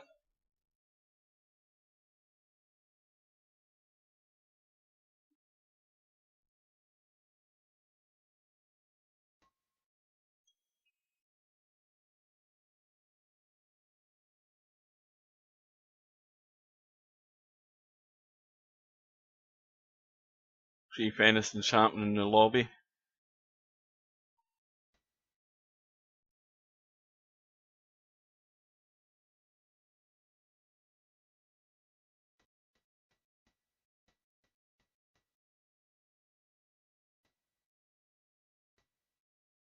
not a lot happening.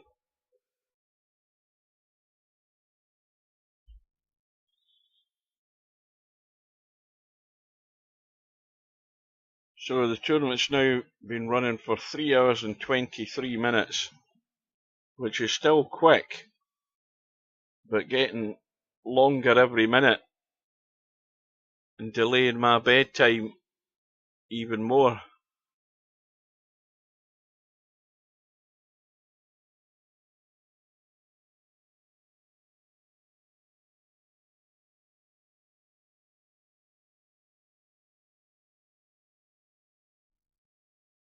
Right, Chimpy's back. So we're into, what rack are we into now? Rack number 12. Well, he's got the first part, he's got a ball, and it was a 1 ball into the side. He's on the 2. He should be on the 3 ball into either the opposite corner or the same pocket. I think he's going for the opposite corner. Yep. And it's going to be a 5-8 combo. Problem with that shot is that he needs to hopefully keep the 5 ball there. He doesn't want it to leak away. And he's now gone slightly too far in the 4 ball here. It's just making it slightly more awkward. Now I think he's actually managed to hold it pretty well though. And he's actually now, the only way this will go wrong is if he bumps 8 in and the 5 ball goes to the rail, just right on the jaw. And that's why he just hit it dead weight. So now, the problem is what to do with the 6 ball and how to get there now. Can he squeeze that in and spin past the 6? Or is he trying to come off the 5 to play the 6 into the side? Well, he's done that, clean. And he's all good to go.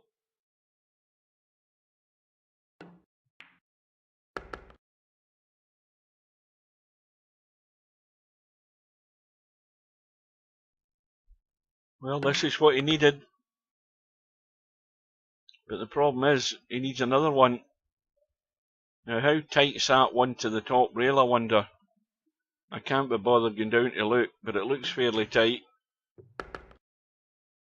So, Chimpy back to within 2. He's within striking distance. And LS3 still needs 2.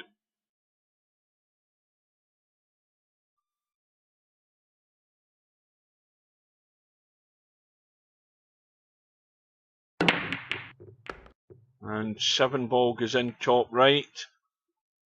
He's got a cut in the 1 where he should be easily on the 2 ball.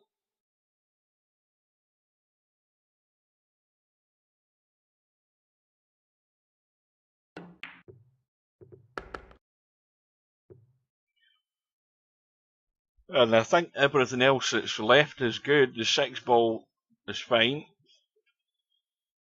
It doesn't go into the other corner pocket, but I don't think you want to be going anywhere near down that side of the table.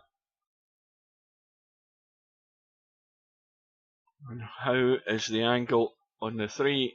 You see, there's just too much angle in the 3, I think. The question is whether he's going through for the 4 into the side, which he's doing. And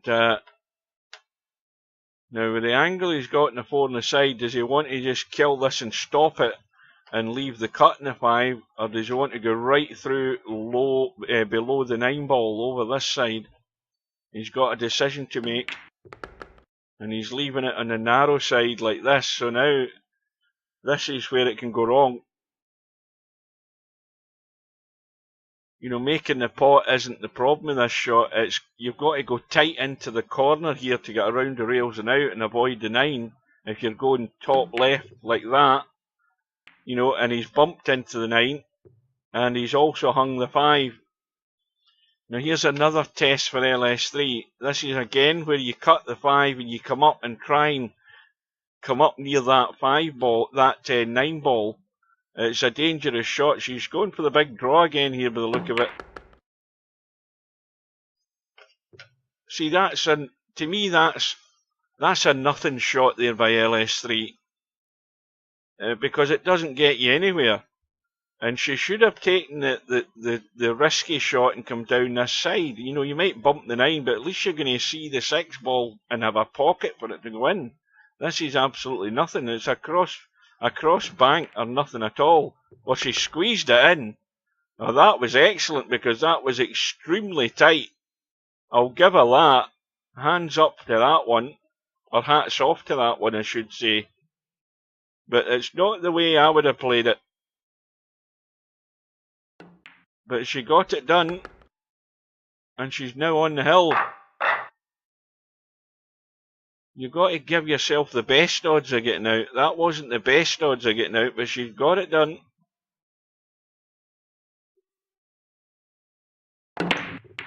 Well, she ain't got the match done yet. Oh, and I think that was the 8 ball going into the left side. And look at where the cue ball is. And I think she's corner hook. Yeah, can't see the one. And this is similar to the one she had earlier where she just played into the jaws. This time she came out. Now, I don't know that Chimpy will be giving this back. He might be looking to skim the one, miss the jaw, and try and get around behind that 8, 5 and 3. He could be trying that option. It looks thinnish though. Now, what's he doing? Is he trying to cut this into the side? No, just try to use the cover. And that'll do, because that's a long jump over that 8 and 3 ball.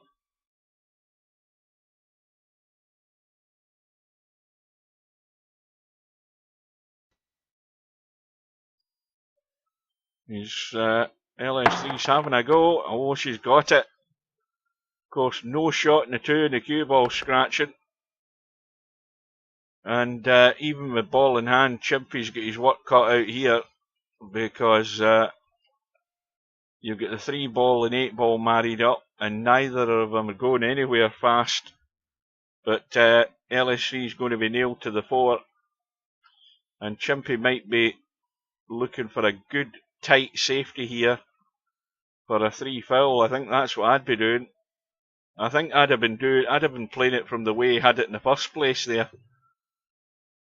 But if he's got it tight, then LS3 is in a whole heap of trouble, and that is tight. That cuts out a lot of options for LS3, although she can go a 1 rail here. If it's not tight enough on that side, she's up. Oh, now she's come out not too bad again here, and that's also split up the problem up ahead. So this is like the 2 ball wins the rack here. It could win the match, or it could get Chimpy back to within 2, and the cue ball's gone. Well, now LS3, it's all yours. She only needs to get to the 8 ball. She's got ball in hand. No problem getting on the 3, and no problem whatsoever to get on the 4. You go forward with a bit of right to make sure you miss the 8 ball.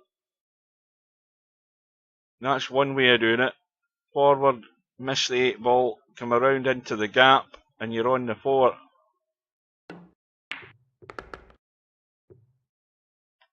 See, I would have hit it a bit harder than that though, to get closer on the 4 to make it more controllable. I mean, the angle that's on the 4 is still good, because you can just stun this in. Stay away from the rail though. Oh dear, you see, that was kind of chickening out again. You've got to play it as if you mean business. And the nerves are jangling a wee bit here for LS3. I think she saw the winning line there. And I think she's almost got away with this. I think Chimpy's having to try and kick this in.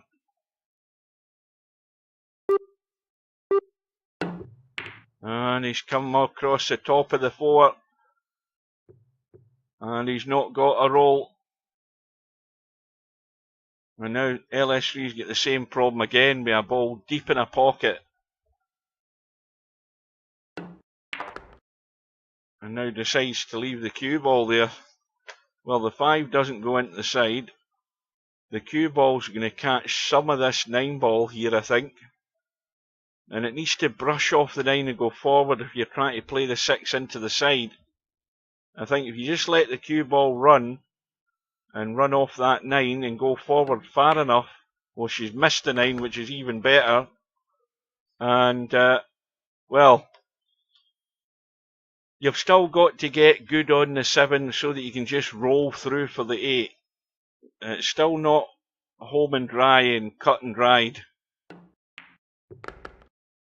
This might do it though. This might do it. You can actually go forward here and come off the short rail and come back up for the 8, I think. She might be doing that. No, she's trying to hold it, and she's done it. Well, it's not been 100% confidence, I don't think, from LS3. I think somebody said she's sort of lost a bit of confidence. She's lost a bit of touch. But that might settle the nerves. Well done to LS3. She's taken out Chimpy by 9 racks to 5. And she wins this week's Friday Night 9 ball. So that is it, guys. It's short and sweet. Thanks all for watching, whether you're watching on Kick or YouTube or Twitch. Nobody on Facebook. And I hope you can join us tomorrow to see the final. If you can't, it'll be on YouTube. But the final is tomorrow for the 8-ball bar table world championship between Cobra and Albinario. Race to 15, and it's at 6 o'clock tomorrow night, British Summer Time, 1 PM Eastern, 10 AM Pacific, and I'm off to bed. So we will see you later. Take care, and good night.